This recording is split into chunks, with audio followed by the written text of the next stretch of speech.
அம்மா தொடங்கலாம். அனைவருக்கும் வணக்கம். வெள்ளி இலக்கிய மேடை 110வது நிகழ்ச்சி. நிகழ்ச்சிக்கு சிறப்பு சேர்க்க அனைவரையும் வருக வருக என வரவேற்கின்றோம். முதலில் தமிழ் வாழ்த்து கவிஞர் ரமணி பாலசாமி அவர்கள்.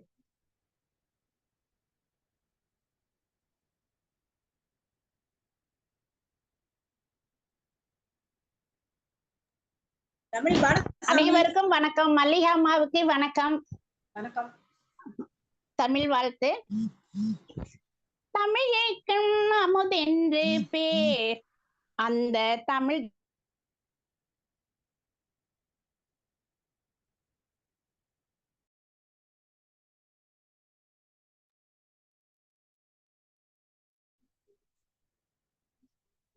என்ன ரமணி பாலசாமி அம்மா என்ன ஆச்சு?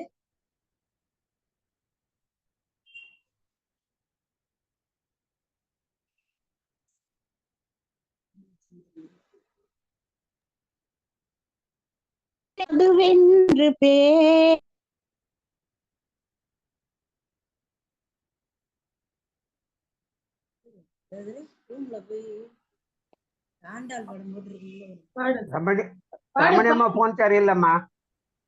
போன் சரியில்லை. இப்ப கேக்குதா? இப்போ தமிழைக்கும் அமுதென்று பேர், அந்த தமிழ் என்ப தமிழ் எங்கள் உயிருக்கு நேர், உயிருக்கு நேர். தமிழுக்கும் அமுதென்று பேர், தமிழுக்கு நிலவென்று பேர், இன்ப தமிழ் எங்கள் சமூகத்தின் விளைவுக்கு நீர். தமிழுக்கு மனம் என்று பேர், இன்ப தமிழ் எங்கள் வாழ்வுக்கு நிருமித்த ஊர். தமிழுக்கு மதுவென்று பேர், தமிழுக்கு மதுவென்று பேர், இன்ப தமிழ் எங்கள் உரிமை பயிருக்கு வேர், பயிருக்கு வேர். தமிழுக்கும் அமுதென்று பேர், தமிழுக்கு தமிழ் எங்கள் உயர்வுக்கு வான், தமிழ் எங்கள் உயர், தமிழ் எங்கள் அறிவுக்கு தோள், என்ப தமிழ் எங்கள் கவிதைக்கு வைரத்தின் வாழ்.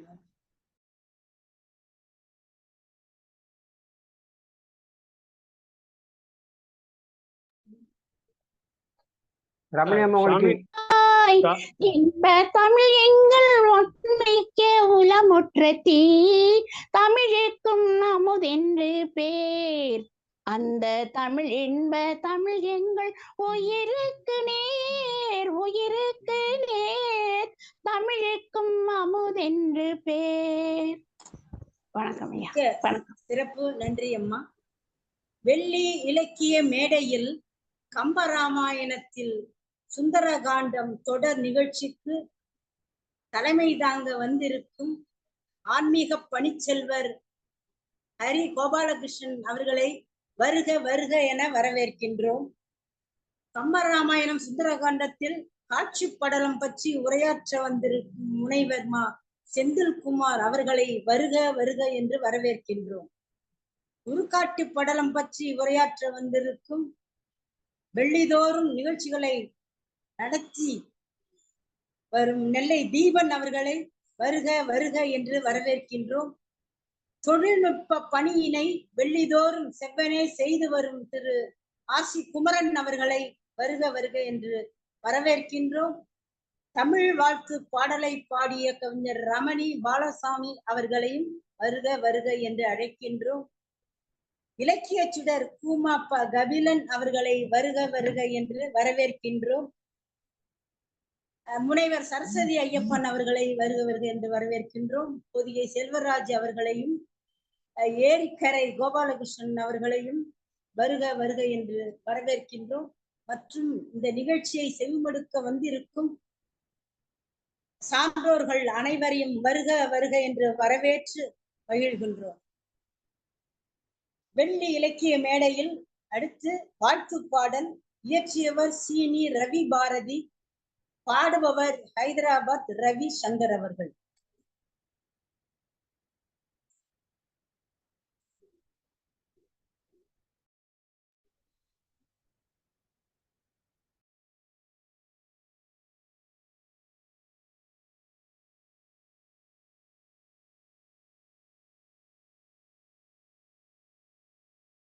வணக்கம்.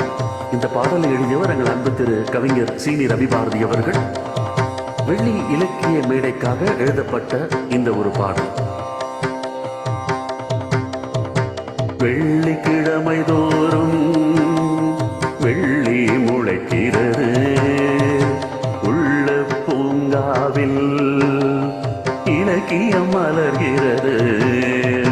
வெள்ளிக்கிழமை தோறும் வெள்ளி முளைக்கிறது, உள்ள பூங்காவில் இலக்கியம் மலர்கிறது.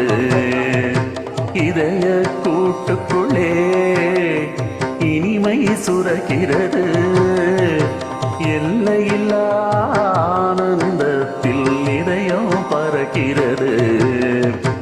இதய கூட்டுக்குள்ளே இனிமை சுரக்கிறது, எல்லையில்லா ஆனந்தத்திலே இதயம் பறக்கிறது.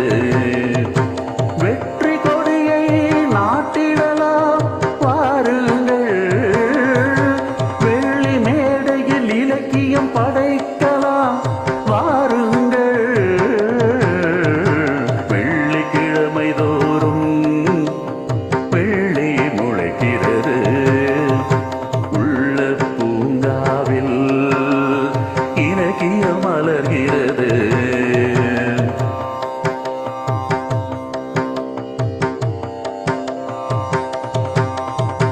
வங்க கடல் போல சங்க தமிழ் இருக்கு, தங்க தாமரை என தொல்காப்பியம் பூத்திருக்கு. வங்க கடல் போல சங்க தமிழ் இருக்கு, தங்க தாமரை என தொல்காப்பியம் பூத்திருக்கு. ஓங்கு புகழ் திருக்குறளும் உயிராய் நமக்கு இருக்கு, உலகமெல்லாம் புகழ் பாட உயர் செம்மொழி நமக்கு இருக்கு. கொண்டாடி மகிழ்ந்திடுவோம் வாருங்கள், அண்டமெல்லாம் இசைத்திடுவோம் வாருங்கள். கொண்டாடி மகிழ்ந்திடுவோம் வாருங்கள், அண்டமெல்லாம் இசைத்திடுவோம் வாருங்கள். வெள்ளிக்கிழமை தோறும் வெள்ளி முளைக்கிறது, உள்ள பூங்காவில் இலக்கியம் மலர்கிறது.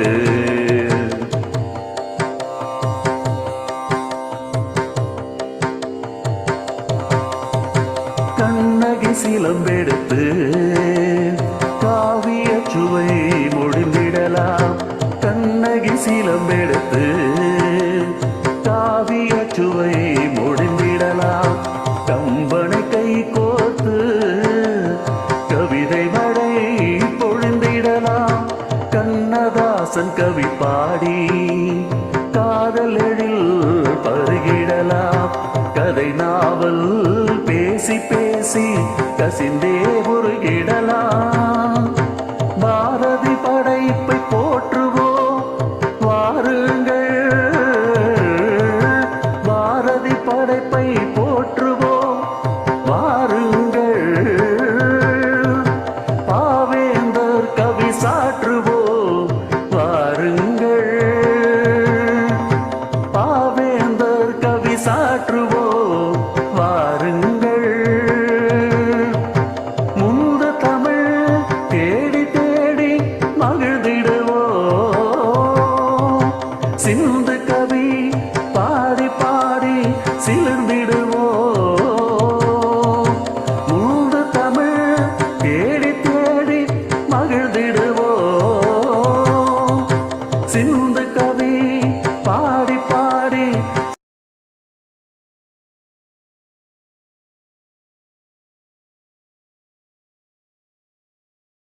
பாடலும்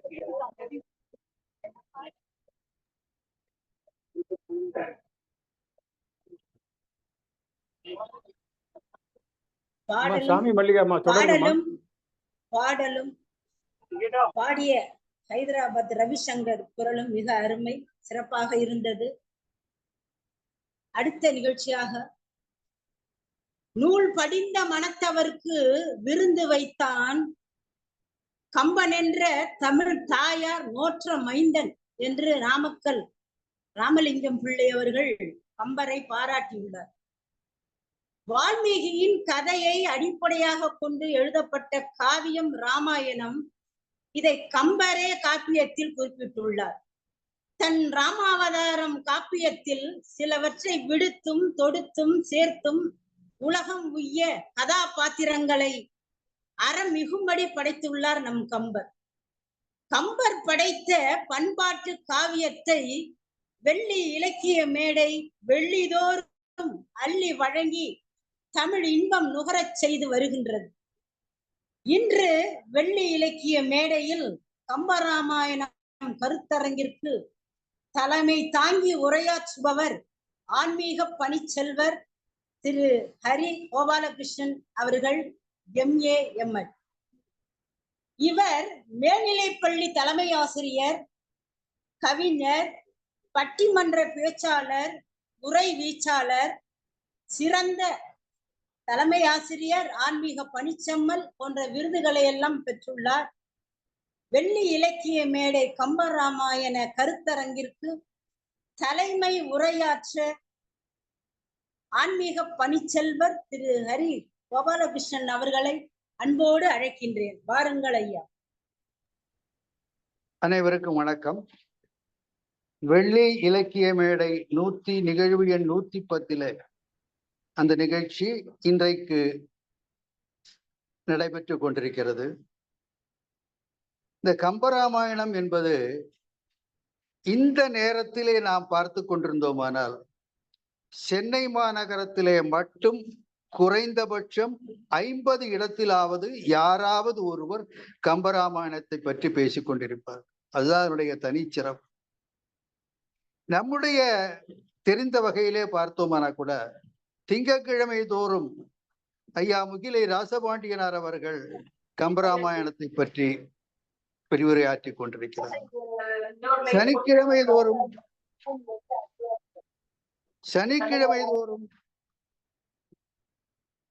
ஞானவடிவேல் அவர்கள் கம்பராமாயணத்தை பற்றி விரிவுரையாற்றி கொண்டிருக்கிறார். வெள்ளிக்கிழமை தோறும் நம்முடைய வெள்ளி இலக்கிய மேடையின் மூலமாக நாம் கம்பராமாயணத்தை பற்றி பேசுகின்றோம். திருக்குறளுக்கு அடுத்தபடியாக அதிகமாக பேசப்படுகின்ற ஒரு நூல் எது என்று கேட்டால் கம்பராமாயணம் தான். இங்கே மட்டுமல்ல, கேரளத்திலே எழுத்தச்சனுடைய ராமாயணம் அது எல்லா இடங்களிலேயும் கேரளா முழுவதும் பேசப்படுகிறது. வடநாட்டிலே எடுத்துக்கொண்டால் ஹிந்தி பேசப்படுகின்ற இடத்திலே துளசிதாசருடைய ராமாயணம், அதுவும் நான் கேட்ட அளவிலே தினமும் யாராவது ஒரு இடத்திலே பாராயணம் செய்து கொண்டிருக்கிறார்கள். இதை தவிர வால்மீகி எழுதிய ராமாயணம் அதுவும் பல இடங்களிலே இன்றைக்கு கூட குடியாத்தம் மடிப்பாக்கம் கோயிலிலே வால்மீகி ராமாயணத்தை பாராயணம் செய்கிறார்கள். இப்படி ராமாயணம் என்பது எல்லா இடங்களிலேயும் எப்பொழுதும் பாராயணம் செய்யப்படுகின்ற ஒரு நூல் என்பது காரணம் என்னவென்றால் ராமன் என்ற அதனுடைய கதாநாயகனுடையது. அதை ராமனை கடவுளாக நினைப்பவர்கள், ராமனை ஒரு இலக்கிய நாயகனாக நினைப்பவர்கள், நாயகனை ஒரு அரசனாக நினைப்பவர்கள். யார் எப்படி இப்ப நான்லாம் ராமனை கடவுளாக நினைக்கிறேன், சிலர்லாம் இலக்கிய செம்மலாக நினைக்கிறார்கள், சிலர் அரசனாக நினைக்கிறார்கள், சிலர் காவிய தலைவனாக நினைக்கிறார்கள். யார் எப்படி நினைத்தாலும் ராமன் என்ற ஒரு கதாபாத்திரம் வாழ்க்கைக்கு வழிகாட்டியான ஒரு கதாபாத்திரம் என்பதில் எந்த விதமான மறுப்பும் யாரும் சொல்வது.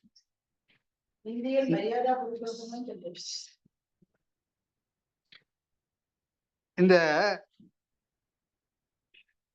இங்க ராமாயண தலைமை தாங்க எனக்கு பொறுப்பை கொடுத்துருக்கார்கள். தலைமை தாங்குதல் என்று சொன்னா வாயை மூடிக்கிட்டு இருக்கணும்னு அர்த்தம்.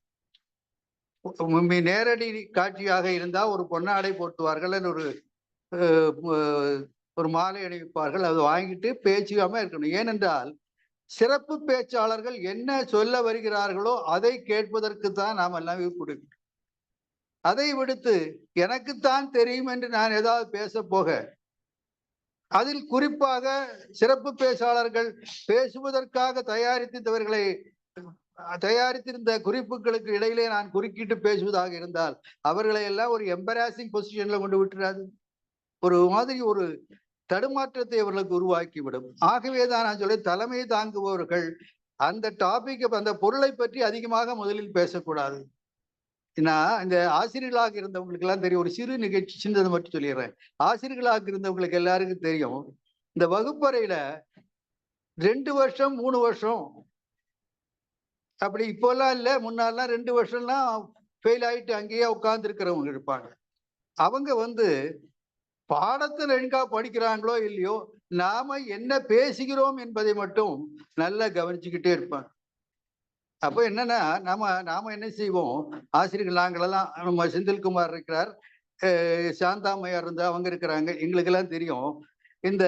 நாங்க என்ன செய்வோம், பாடத்துக்கு நடுவுல அப்பப்போ கொஞ்சம் ஜோக்குகள், நகைச்சுவை ஏதாவது சொல்லுவோம், அல்லது கொஞ்சம் கதைகளை சொல்லுவோம், அல்லது சம்பவங்களை சொல்லுவோம், அல்லது பெரியவர்களுடைய வாழ்க்கை வரலாறு சொல்லுவோம், ஏதாவது சொல்லுவோம்னு வச்சுங்க. இந்த கடைசி பெஞ்சில் 2 வருஷம் 3 வருஷம் பின்னால உட்கார்ந்துருக்கிறான் பாருங்க, அவன் என்ன சொல்லுவார்னா, டேய் இப்ப பாருடா, இந்த கதையை அவர் சொல்லுவார். இந்த பாடம் நடத்துறாருல, இந்த கதையை சொல்லுவார். இப்ப பாரு, இந்த ஜோக்க சொல்லுவார். இப்ப நம்ம பிசிக்ஸ் சார் இருக்காரு பாருங்க, இப்ப என்ன நடத்துறாரு, மூளை கட்டியை பத்தி பேசுறாரு.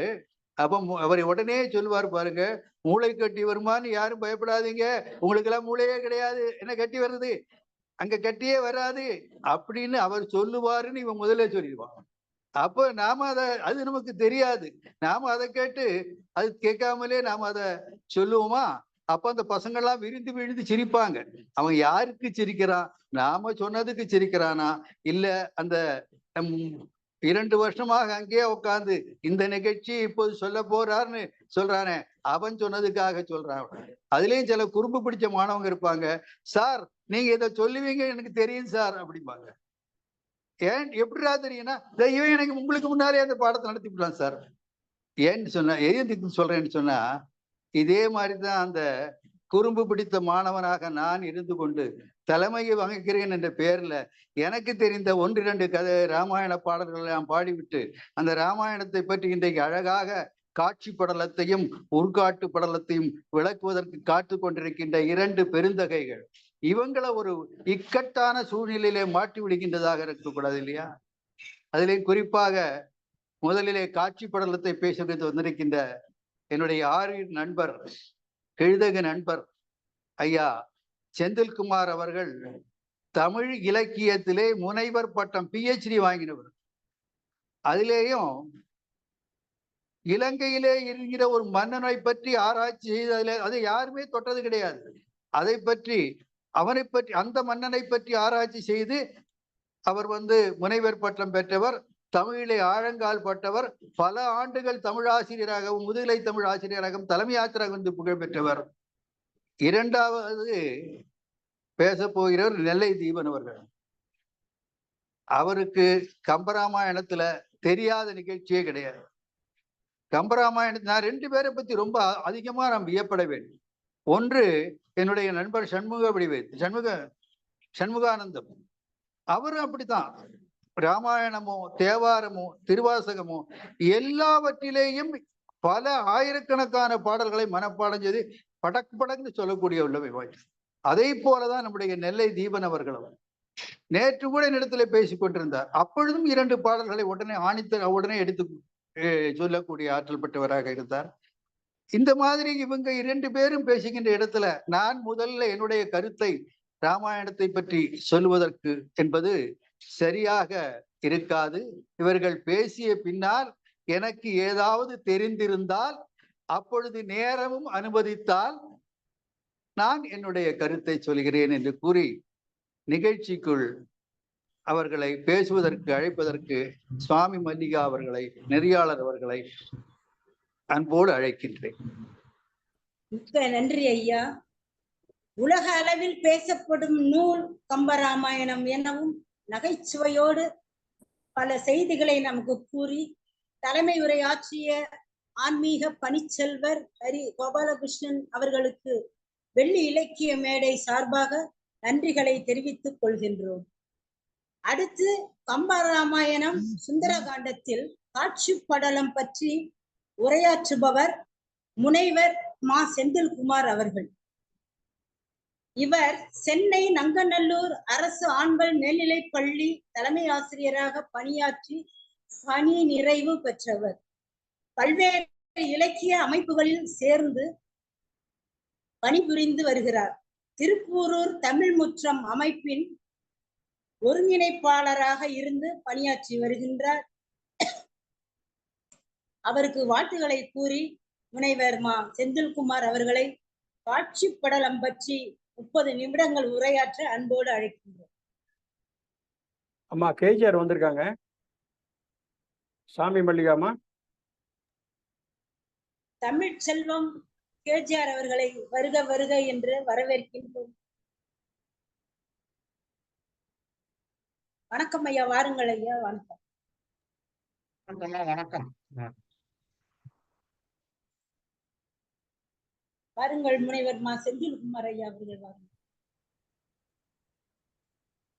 ஒரு இலக்கிய அமைப்பு எவ்விதமாக நடைபெற வேண்டும் என்பதற்கு ஓர் இலக்கணமாக வெள்ளி இலக்கிய மேடையை தொடங்கி நடாத்தி வருகின்ற மேதகு சொல்லின் செல்வர் கேஜிஆர் அவர்கள் உருக்காட்டு படலம் என்கின்ற படலத்தை அழகாக எடுத்து விளக்க இருக்கின்ற கம்பன் கவித்தேனி தீபன் அவர்கள் இன்றைய அருமையான நிகழ்வுக்கு தலைமை தாங்கி மிக சிறப்பான தொடக்க தலைமை உரையாற்றி முடித்திருக்கின்ற கல்வித்துறையில் எனக்கு மூத்தோரும் ஆன்மீக பணி செல்வர் என்று அனைவராலும் போற்றப்படும் தகைமை வாய்ந்தவருமான ஐயா ஹரிகோ அவர்களுக்கும் இன்றைய நிகழ்வை மிக சிறப்பாக நெறியாள்கை செய்து வருகின்ற நற்றமிழ் நாவரசி அம்மா சாமி மல்லிகா அம்மையார் அவர்களுக்கும் தொடக்கத்திலே தன்னுடைய இனிமையான குரலால் தமிழ்த்தாய் வாழ்த்து பாடல் பாடி தொடங்கி வைத்த அருமைக்குரிய சகோதரியார் ரமணி பாலசாமி அம்மையார் அவர்களுக்கும் என்னுடைய அன்பான வணக்கத்தை தெரிவித்துக் கொள்கிறேன். அதோடு கூட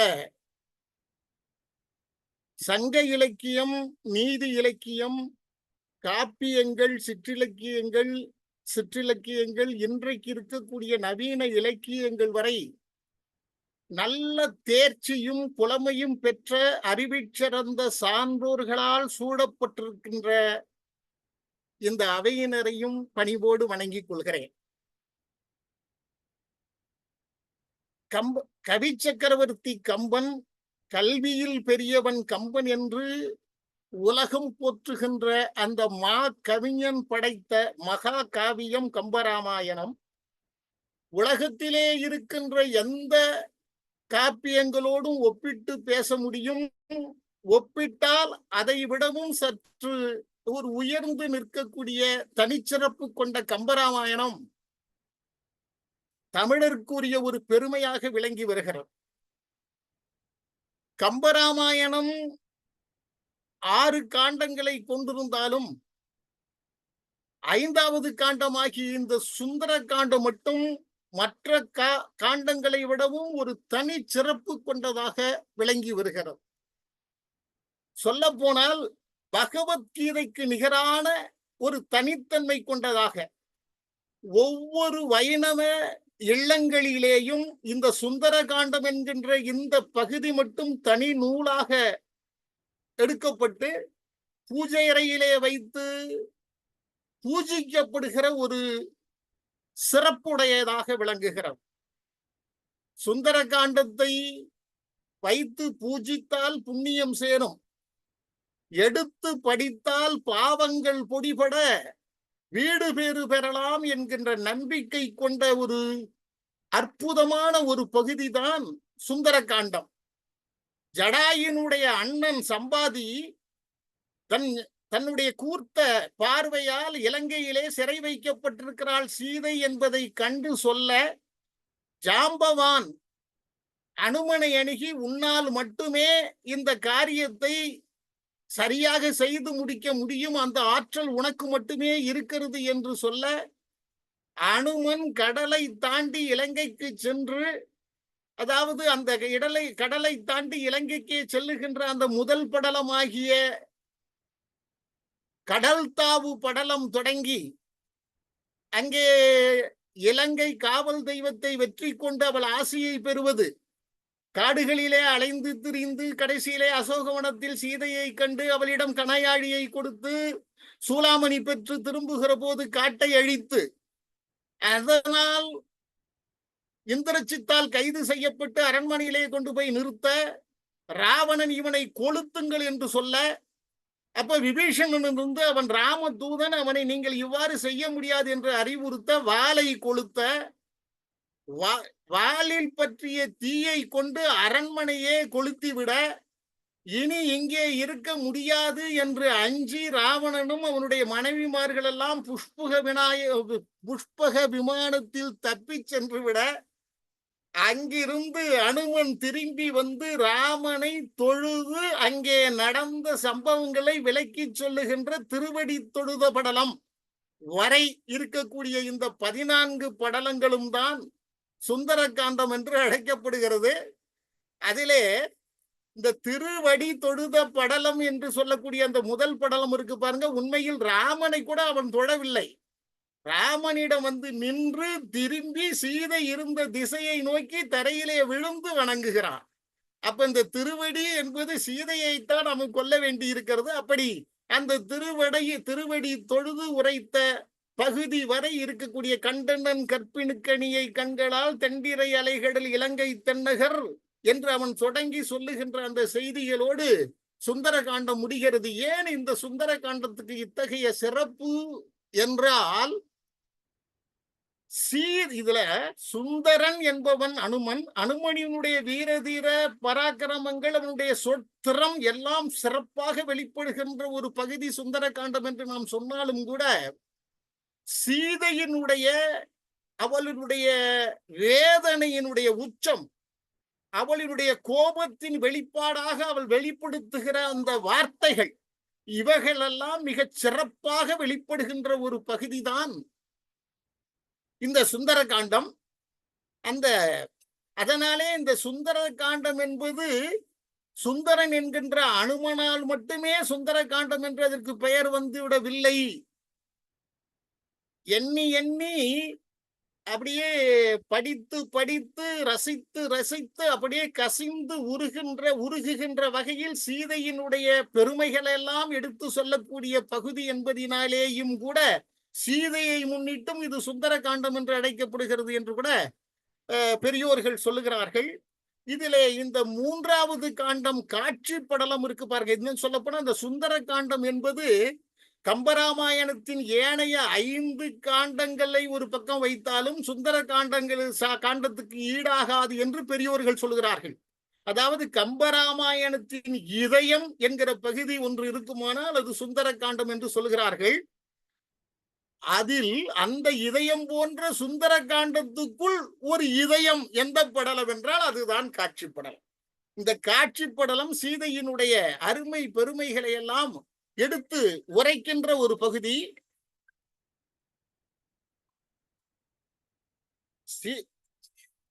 அருமை பெருமைகளை எடுத்து உரைக்கின்ற ஒரு பகுதி. சுந்தர காண்டத்தை பொறுத்தவரையிலே ராமனுக்கு அங்க இடமே இல்லை. முழுக்க முழுக்க அனுமன் அந்த கேரக்டர் அங்க வந்துடுறான். ஒரு கொஞ்சம் சீன்ல ராமனே இல்லாமல் போய்விடுகிறான். தனி ஒரு ஆளாக ஆஞ்சநேயனுடைய பராக்கிரம் வெளிப்படுகின்ற பகுதி. இந்த காட்சி படலத்திலே முழுக்க முழுக்க அனுமனுக்கு கூட இடம் இல்லைங்க. அனுமன் கூட சும்மா மரத்துல உட்கார்ந்து கிளையில உட்கார்ந்து அங்க என்ன நடக்குது என்று பார்த்து கொண்டு இருக்கிறானே தவிர அவனுடைய செயல் எதுவுமே இல்லை. அங்கேயும் அவன் மௌனமாகத்தான் இருக்கிறான். ஆனால் அந்த முழுமையும் காட்சி படலம் முதல் பாடல் தொடங்கி கடைசி பாடல் ஈராக மொத்தமும் ஆக்கிரமித்து கொண்டிருப்பவள் நம்முடைய சீதை என்பதால் சுந்தரகாண்டத்தின் இதயம் என்று இந்த காட்சி படலத்தை சொல்லலாம் என்று பெரியவர்கள் சொல்லுகிறார்கள். இந்த காட்சி படலம் கூட தொடக்கத்தில் காட்சி படலம் மற்றும் நிந்தனை படலம் என்று இரண்டாக இருந்திருக்கிறதாக நமக்கு தெரிகிறது. அது இருக்கட்டும். நம்முடைய இந்த ஊர்வேறு படலத்தினுடைய கடைசி பாடல்ல என்ன சொல்லி அவங்க முடிக்கிறாங்கன்னா, எல்லா இடங்களிலும் தேடி சலிப்புற்று என்ன செய்யறது என்று ஒரு வேதனையோடு அப்புறம் அப்படி திரும்பி ஒரு பக்கமாக பார்க்கிறான், அங்கே ஒரு சோலையை காணுகிறான் என்று கடைசி பாடல் முடிவுறுகிறது. அது சென்ற வாரம் சொல்லி இருப்பார்கள். இப்பொழுது காட்சி படலத்துடைய முதலாவது காட்சி, அவன் என்ன நினைக்கிறான் அனுமன், அந்த சோலை தெரிகிறது, அந்த சோலையிலே அந்த தேவியை நாம் பார்த்து விட்டோமானால் பிழைத்தோம், நல்லதா போயிடுச்சு, நம்ம துன்பமெல்லாம் தீர்ந்து போய்விடும். அப்படி மட்டும் அந்த சோலைக்குள்ளே சீதை இல்லாமல் போய்விட்டால் ஒன்று நாம செத்துடணும், இல்லைன்னா இந்த இலங்கையை முற்றாக அழித்து விட வேண்டும் என்கிற ஒரு வெறி அவனுக்குள்ள மூழுகிறது. அப்புறம்தான் மெல்ல அவன் அங்கிருந்து அங்கே அந்த சோலை பகுதிக்கு அவன் செல்லுகிறான். சோலை பகுதியினுடைய உட்பகுதிக்கு செல்லவில்லை, கொஞ்சம் தொலைவிலேயே அங்கே யார் இருக்கிறார், யார் நடமாட்டம் என்ன அப்படிங்கிற கவனிக்கின்ற தொலைவில் ஒரு மரக்கிளையில் அமர்ந்து கொண்டு அங்கே பார்க்கிறான். அங்கே சீதை முற்றிலும் பொலிவிழந்தவளாக அமர்ந்திருக்கிறாள். அவள் குளித்தவள் இல்லை, தலைமுடியெல்லாம் சீவப்படாமல் அப்படியே திரிவிழுந்து போய் இருக்கிறது. ஒரு கசங்கிய உடையில் இருக்கிறாள். ஆனாலும் கம்பர் பாடுகிற அந்த இடத்துல அங்கே கருப்பு கருப்பாக குண்டோதரிகள் மாதிரி கருப்பு அரைக்கைகள் சூழ்ந்து இருக்கக்கூடிய அந்த இடத்திலே சீதை பொலிவிழந்தவளாக இருந்தாலும் கூட கருமேகங்களுக்கு இடையே வெட்டி மின்னுகிற அந்த மின்னலை போல பிரகாசித்தாள் சீதை. அப்படி பார்த்தான் அனுமன், அவனை பார்த்தான். இவள்தான் நாம் வணங்குகின்ற அந்த திருமகளினுடைய அவதாரம் சீதை என்பதை அவன் உணர்ந்து கொள்கிறான், பார்த்து கொண்டிருக்கிறான். அங்கே என்ன நடக்க போகிறது என்பதை பார்த்து கொண்டிருக்கிறான்.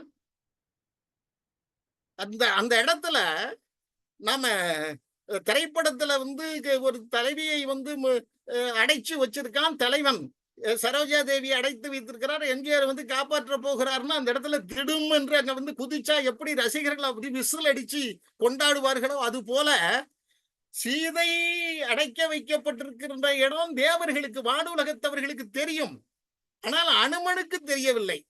ஆனால் இப்படி எங்கெங்கேயோ சுத்தி அலைகின்ற போதெல்லாம் தேவர்கள் ரொம்ப மன வருத்தம் அடைந்தார்கள். என்னப்பா இது, என்ன எப்ப கண்டுபிடிக்க போகிறான்னு சலிப்புற்றிருந்த போது இதோ நெருங்கி விட்டான், சீதையை பார்த்து விட்டான் என்றவுடன் தேவர்கள் எல்லாம் அப்படியே துள்ளி குதிச்சு ஆனந்தத்தில் கூத்தாடி பூமாறி பொழிந்து அதை சந்தோஷப்பட்டார்கள் என்று அழகாக கம்பர் பாடுகிறார்.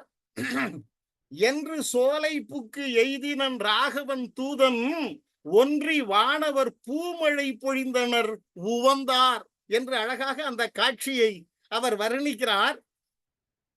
அதுல இந்த சீதை இருந்த நிலையை இனிமேல் இதுதான் அவங்க அங்க அந்த காட்சி படல முழுக்க சீதை பட்ட எப்படி நைந்திருந்தால் வேதனையுற்றிருந்தால் என்கிற அந்த செய்தியும், ராவணன் அதுக்கு இடையிலே திரிசடை, ஒரு அருமையான பெண் அவள், திரிசடை தான் சீதைக்கு பல்லாற்றானும் ஆறுதலோடு இருக்கிறாள்.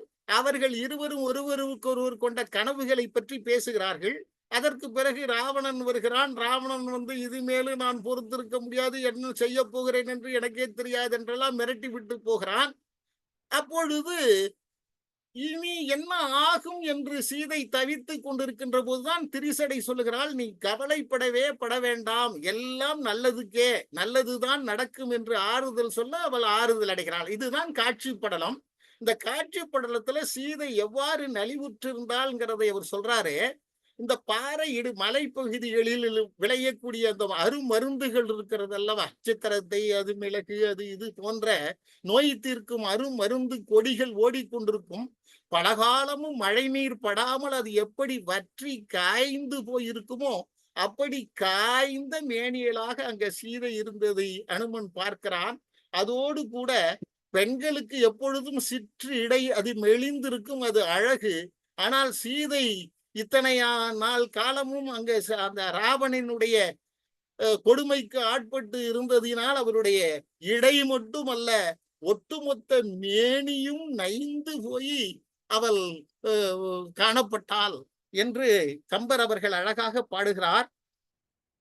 நல்ல மருந்து போல் அரண் உற உணங்கிய நங்கை, அப்படியே சுத்தமா காய்ந்து போன நங்கையாக அவள் அந்த அரங்கத்திலே இருந்தாள் என்று அந்த பாடலை சொல்லுகிறார். இதுல அந்த அந்த பெண்ணு அவள் அவள் அவள் பட்ட துன்பத்தை அடுத்த பாடலிலே சொல்கிறார் பாருங்கள். விழுதல், விம்முதல், மெய்யுற விதும்புதல், வெறுவாய் எழுதல், ஏங்குதல், இறங்குதல், ராமனை எண்ணி தொழுதல், சோறுதல், துளங்குதல், துயர் உழந்து உயிர்த்தல், அழுதல் அன்றி மற்ற அயல் ஒன்றும் செய்வது அறியாள். என்ன யாருக்கிட்ட பேசுவா? அரக்கிகள் அப்படியே பார்த்தா அப்படியே சிடு சிடு சிடுன்னு இருக்கா, கையில கொடிய ஆயுதங்களோடு இருக்கிறாள். எல்லாம் கரையறன்னு ஒரு குட்டி குட்டி யானைகள் மாதிரி உட்கார்ந்து இருக்கின்ற போது இவளால என்ன செய்ய முடியும்? அப்படியே அவளை இருந்த இடத்துல இருந்து எழுந்திருக்கிறது, உட்கார்றது, அங்க திரும்பி பார்க்கிறது, இந்த பக்கம் பார்க்கிறது, வானத்தை பார்க்கிறது. ராமன் அப்படி வானத்தின் வழியாக வரமாட்டானா என்றெல்லாம் அவள் எண்ணி எண்ணி ஏங்கி தவிக்கிறாள். அதாவது பெண்களினுடைய அந்த கருணை பொழிகின்ற, அன்பு பொழிகின்ற அந்த கண்களை மழைக்கண் என்று சொல்வார்கள் அல்லவா? ஆனால் அது சீதைக்கே இட்டு உரைத்ததை போல அவளுடைய நிலைமை இருந்தது. எப்பொழுதும் அழுத கண்ணினலாகவே இருந்ததினாலே இந்த மழை கண்ணுடையாள் என்று சொல்வது அவளுக்குத்தான் மொத்தமும் பொருந்தும் என்று கம்பன் இந்த இடத்திலே குறிப்பிடுகிறான். அதாவது மலைகளிலிருந்து 2 மலைகளுக்கு இடையாக விழுகின்ற அருவி போல இவளுடைய அந்த நெஞ்ச பகுதியிலே அந்த கண்ணீர் அப்படியே அருவியாக கொட்டி அது நிலம் சோர ஓடிக்கொண்டிருந்தது என்று அவள் பட்ட அந்த துயரத்தை அழகாக சொல்கிறார். அது மட்டுமல்ல, அதாவது அழுவதினாலே உடலெல்லாம் நனைந்து போகிறாள். அப்புறம் அந்த வேதனையில் வெப்ப பெருமூச்சில் அப்படியே அயர்ந்து அயர்ந்து போகிறதுனாலே அந்த வெப்ப மூச்சு பட்டு அவள் உலர்கிறதாம், நனைகிறது, உலர்கிறது. இப்படி 2 விதமாக அவளுடைய நிலை இருந்தது. இப்படித்தான் அவள் இருந்தால். ராமன் வருவானா வரமாட்டானா என்கிற ஒரு ஏக்கத்தோடும் அவள் இருந்து கொண்டிருந்தால். அதோடு கூட ரொம்ப அற்புதமாக ஒன்றை சொல்லுகிறார். இந்த பலவாறு அந்த ராமன் ஏன் இன்னமும் வரல? மானை தேடி போயிட்டு இருந்தவன் அப்படியே போயிட்டானா, இல்ல தேடி பார்த்துட்டு நாம இல்லைன்னு அயோத்திக்கே திரும்பி போயிட்டானா, ஏன் வரவில்லை என்றும் கூட அவளுடைய மனம் ரொம்ப புண்பட்டது. அந்த இதுல ஒண்ணு சொல்லுவார் பாருங்க. அதாவது எண்ணிலா அருந்தவத்தோன் இயம்பிய சொல் மருமத்தில் எரிவேல் பாய்ந்த புண்ணிலாம் பெரும்புழையில் கனல் நுழைந்தால் என்ன அங்க சொல்லுவாரே. உன் மகன்களில் மூத்தவனான கரிய செம்மலை என்னோடு அனுப்பி வை என்று சொல்லுகிற போது அந்த சொன்ன சொல் தசரதனுடைய செவியில் காதுக்குள்ள நுழைகின்ற போது அது புண்ணிலே ஈட்டியை புண்ணுல நெருப்பு கட்டியை சொல்லுனது மாதிரி இருந்துச்சுன்னு சொல்லுவாரே. அதே ஓமையை இங்கேயும் சொல்கிறார். அதாவது வெட்டி பிளந்த புண்ணுக்குள் அது எப்படி அழகாக சொல்கிறார். அதாவது புண் திறந்து அதில் எரி நுழைந்தாலென புகைவால், நெருப்பு துண்டத்தை நுழைத்தால் எவ்வளவு வேதனைப்படுமோ அப்படி அருமை மகள் சீதை தவித்தால், பரிதவித்தால். ஒரு சமயம் இந்த இலக்குவனை நம்ம தவாத வார்த்தையில சொன்னமே, ராமன் மாயமான தேடிக்கிட்டு போகிற போது நீ ஏன் அங்க இருக்க, நீ என்ன நினைச்சுக்கிட்டு இருக்கிறேன்னு ஒரு நம்ம சொல்லக்கூடாத ஒரு தகாத வார்த்தையை சொல்லிட்டோமே, அதுக்காக கோச்சுக்கிட்டு வரலையோ அப்படின்னு கூட அந்த பொண்ணு நினைச்சு பாக்குறாங்க. அதோட எல்லா அறிஞர்கள் பெருமக்களும் பெரும்பாலும் கம்பராமாயணத்தோட சொற்பு நடத்துகிற போது இந்த வார்த்தையை சொல்லுவாங்க. அதாவது சீதை தனக்காக அழுவதை விடவும் ராமன் எப்படி தன்னை பிரிந்து தனியாக இருந்து கஷ்டப்படுவானோ என்று தான் முதலாவதாக அவள் கலங்கினாள். அதுக்கு யாரு நல்லா சமைச்சு தருவாங்க யாராவது விருந்தினர்கள் வந்துவிட்டால் அவரை எப்படி எப்படி அவர் எதிர்கொள்வார்? அவர் சொல்றார் பாருங்க, அருந்தும் மேல் அடகு ஆறிட வருந்தும். யாரு இதை செஞ்சு தருவாங்க என்று வருந்தும் என்று அழுங்கும். விருந்து கண்டபோது எண்ணுருமோ என்று விம்மும். மருந்தும் உண்டுகோள் யான் கண்ட நோய்க்கு, நான் பட்டிருக்கிற இந்த நோயாகிய இந்த துன்பத்திற்கு தீர்க்க ஒரு மருந்து உண்டா? மருந்தும் உண்டுகோள் யான் கொண்ட நோய்க்கு என்று மயங்கும்.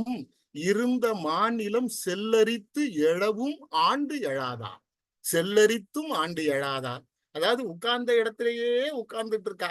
அது சுற்றி ஒரு கரையாங்கரையான் வந்து அது அப்படியே ஒரு புற்றெழுப்பி அவளை மூடிட்டா கூட எழமாட்டாள் போல இருக்கு. அப்படியே இருந்த இடத்திலேயே இருந்து கொண்டிருக்கிறாள் சீதை என்று பாடுகிறார் அருமையாக அந்த அவளுடைய நிலையை. இந்த அரக்கியர்களோ அவள் கொஞ்சம் கூட தூங்குற மாதிரி இல்லை, எந்த நேரமும் விழிப்பாக இருக்கிறார்கள். ஒரு வெறித்த பார்வையோடு அவளை மிரட்டுகிறது மாதிரி, ஒரு அச்சுறுத்துகிற மாதிரியே பார்த்து கொண்டிருக்கிறார். இந்த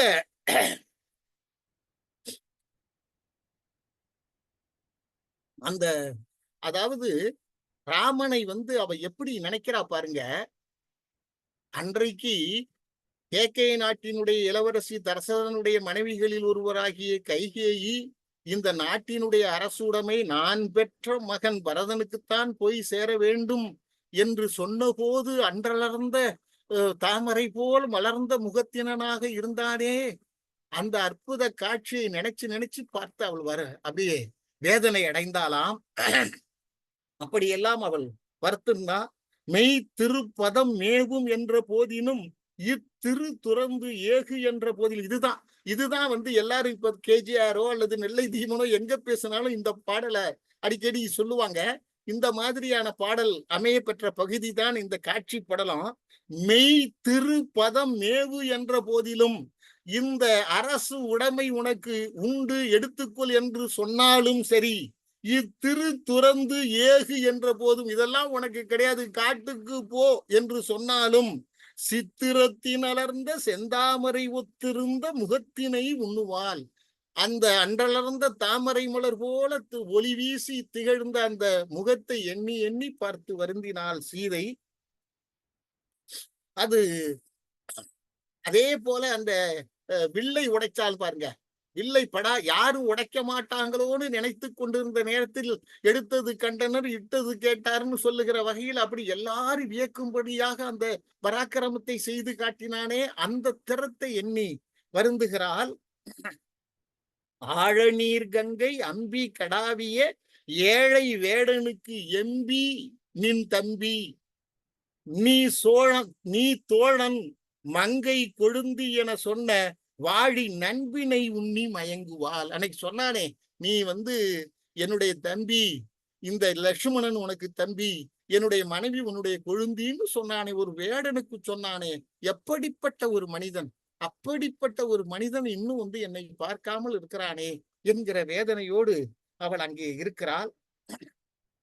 ஆனால் அந்த அப்படியெல்லாம் அவள் வேதனையோடு இருந்தாலும் திரிசடை மட்டும் அவ்வப்போது ஆறுதல் சொல்லிக் கொண்டே இருக்கிறாள். தாயினும் இனியல்னு சொல்றார் கம்பரர்.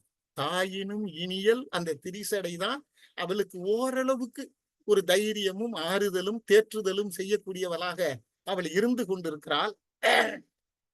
அவள்கிட்ட சீதை சொல்லுகிறாள், இந்த எனக்கு இப்ப இடக்கண் துடிக்குது, எப்பவும் எனக்கு வழக்கன் துடித்து கொண்டே இருக்கும். அதாவது ஆண்களுக்கு வழக்கன் துடித்தால் நல்லது நடக்கும் என்றும் பெண்களுக்கு இடக்கண் துடித்தால் நல்லது நடக்கும் என்கிறது ஒரு நம்பிக்கை. அது இலக்கியங்களிலும் இளங்கோவடிகளிலிருந்து கம்பரில் இருந்து எல்லோருமே அதை வந்து கையாண்டு கொண்டிருக்கிறார்கள். அந்த காட்சியை இங்கே வைக்கிறார். திருசடை கிட்ட சொல்றார், அம்மா எனக்கு வந்து இப்ப வழக்கன் துடிக்கிறது இல்லை, முந்தையெல்லாம் வழக்கன் தான் அடிக்கடி துடித்துட்டு இருக்கோம், நான் எண்ணி எண்ணி பயப்படுவேன், இப்ப வந்து இடக்கன் தான் துடித்திருக்கிறது. அப்போ வந்து நாங்க வந்து நான் மிதிலை நகரத்துல நான் இங்க அரண்மனையில இருந்த போது விஸ்வாமித்திரரோடு ராமன் வந்தான் பாருங்க, அப்ப எனக்கு இடக்கன் ரொம்ப துடிச்சிச்சு. நாங்க காட்டுக்கு போகிற போது இடக்கன் வழக்கன் துடிச்சிச்சு. ஆனா இப்ப மறுபடியும் இடக்கன் துடிக்குதே அக்கா, என்னன்னு தெரியல அப்படின்னு சொல்ல போது, நானும் கூட ஒரு கனவு கண்டேன்.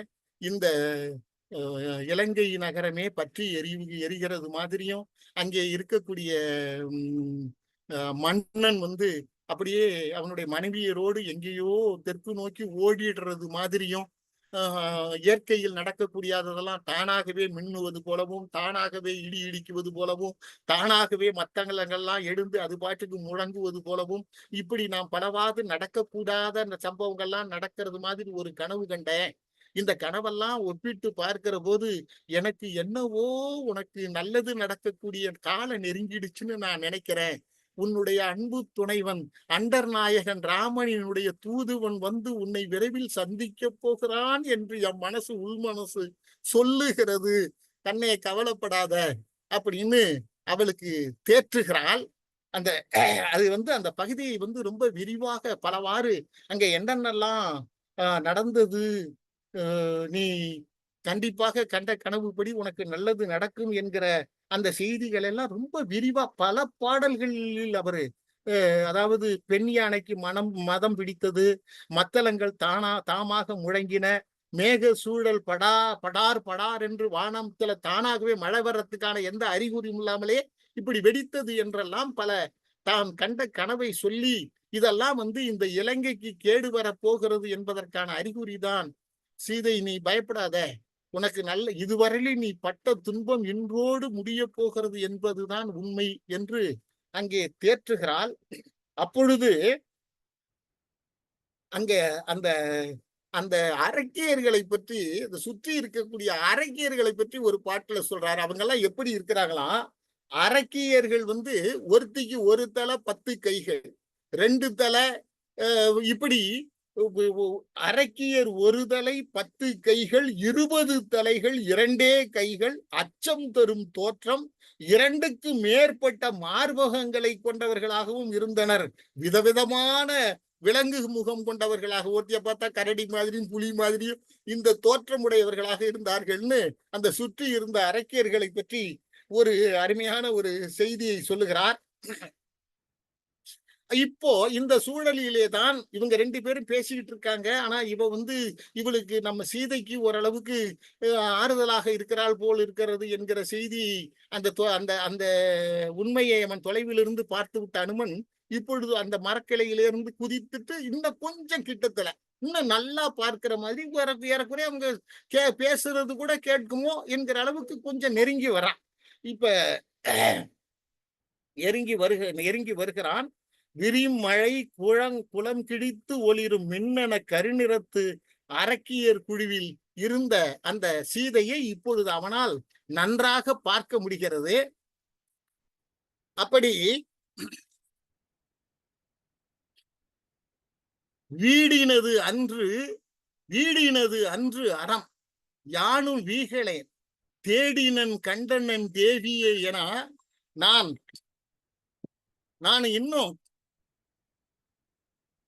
எங்கெங்கேயோ தேடி அலைந்தேன். ஆனால் நான் தேடியபடி என்னுடைய தேவியை நான் பார்த்து விட்டேன். தேடினன் கண்டனன் தேவியே என ஆடினன் பாடினன் ஆண்டு மீண்டும் பாய்ந்து ஓடினன் உலாவினன் உவகைத்தேன் உண்டான். அவனுக்கு அவ்வளவு சந்தோஷம். சீதை தான் அவன் கன்ஃபார்ம் ஆயிடுச்சு, இது நம்முடைய தேவிதான் என்று அவன் உறுதிப்படுத்தினதுக்கு பிறகு அவனுக்கு ஏற்பட்ட சந்தோஷம் கொஞ்சம் நஞ்சம் இல்லை. அவன் ஏற்கனவே குரங்கு வம்சத்தை சார்ந்தவன், அவனுடைய குதியாட்டத்துக்கு குறைவாக இருக்க முடியாது. அதே அப்படியே உள்வாங்கி கொண்டு கம்பர் அழகாக பாடுகிறார். அவன் ஆடினன் பாடினன் ஆண்டு மீண்டும் மீண்டும் பாய்ந்து ஓடினன் உலாவினன் உவகைத்தேன் உண்டான் என்று சொல்லுகிற அந்த கம்பர் அடுத்தது சொல்றாரு, இந்த தேவியை இதுவரையிலும் எப்படி யாரு காப்பாற்றிருப்பார்? அதுக்கு ஒரு பாடல் சொல்லுகிறார் பாருங்க. தர்மமே காத்ததோ சனகன் நல் வினை கருமமே காத்ததோ, ஜனகன் பெற்றெடுத்த தவம்தான், அவன் உருவாக்கிய அவன் கட்டி காத்த தர்மம்தான் காத்ததோ, கற்பின் காவலோ, கற்பு கடம்பூண்ட கண்ணகி மாதிரி கற்பு கடம்பூண்ட இந்த சீதையினுடைய கற்பு திறம் அவளை காப்பாற்றியதோ, அருமையே யார் இது ஆற்றுவார், ஒருமையே எம்மனோர்க்கு உரைக்கல் பாலதோ. இது அனுமனினுடைய என்ன ஓட்டம். இப்படிப்பட்ட இந்த சீதையினுடைய அரும்பெரும் திறமைகளை, அரும்பெரும் குணங்களை என் போன்றவர்களால் எவ்வாறு சொல்லிவிட முடியும்? அவங்க தெய்வம்னா தெய்வம்தான் என்று இவ்வாறு அவன் எண்ணிக்கொண்டிருந்த போது துன்று பூஞ்சோலைவாய் அரக்கன் தோன்றினான்.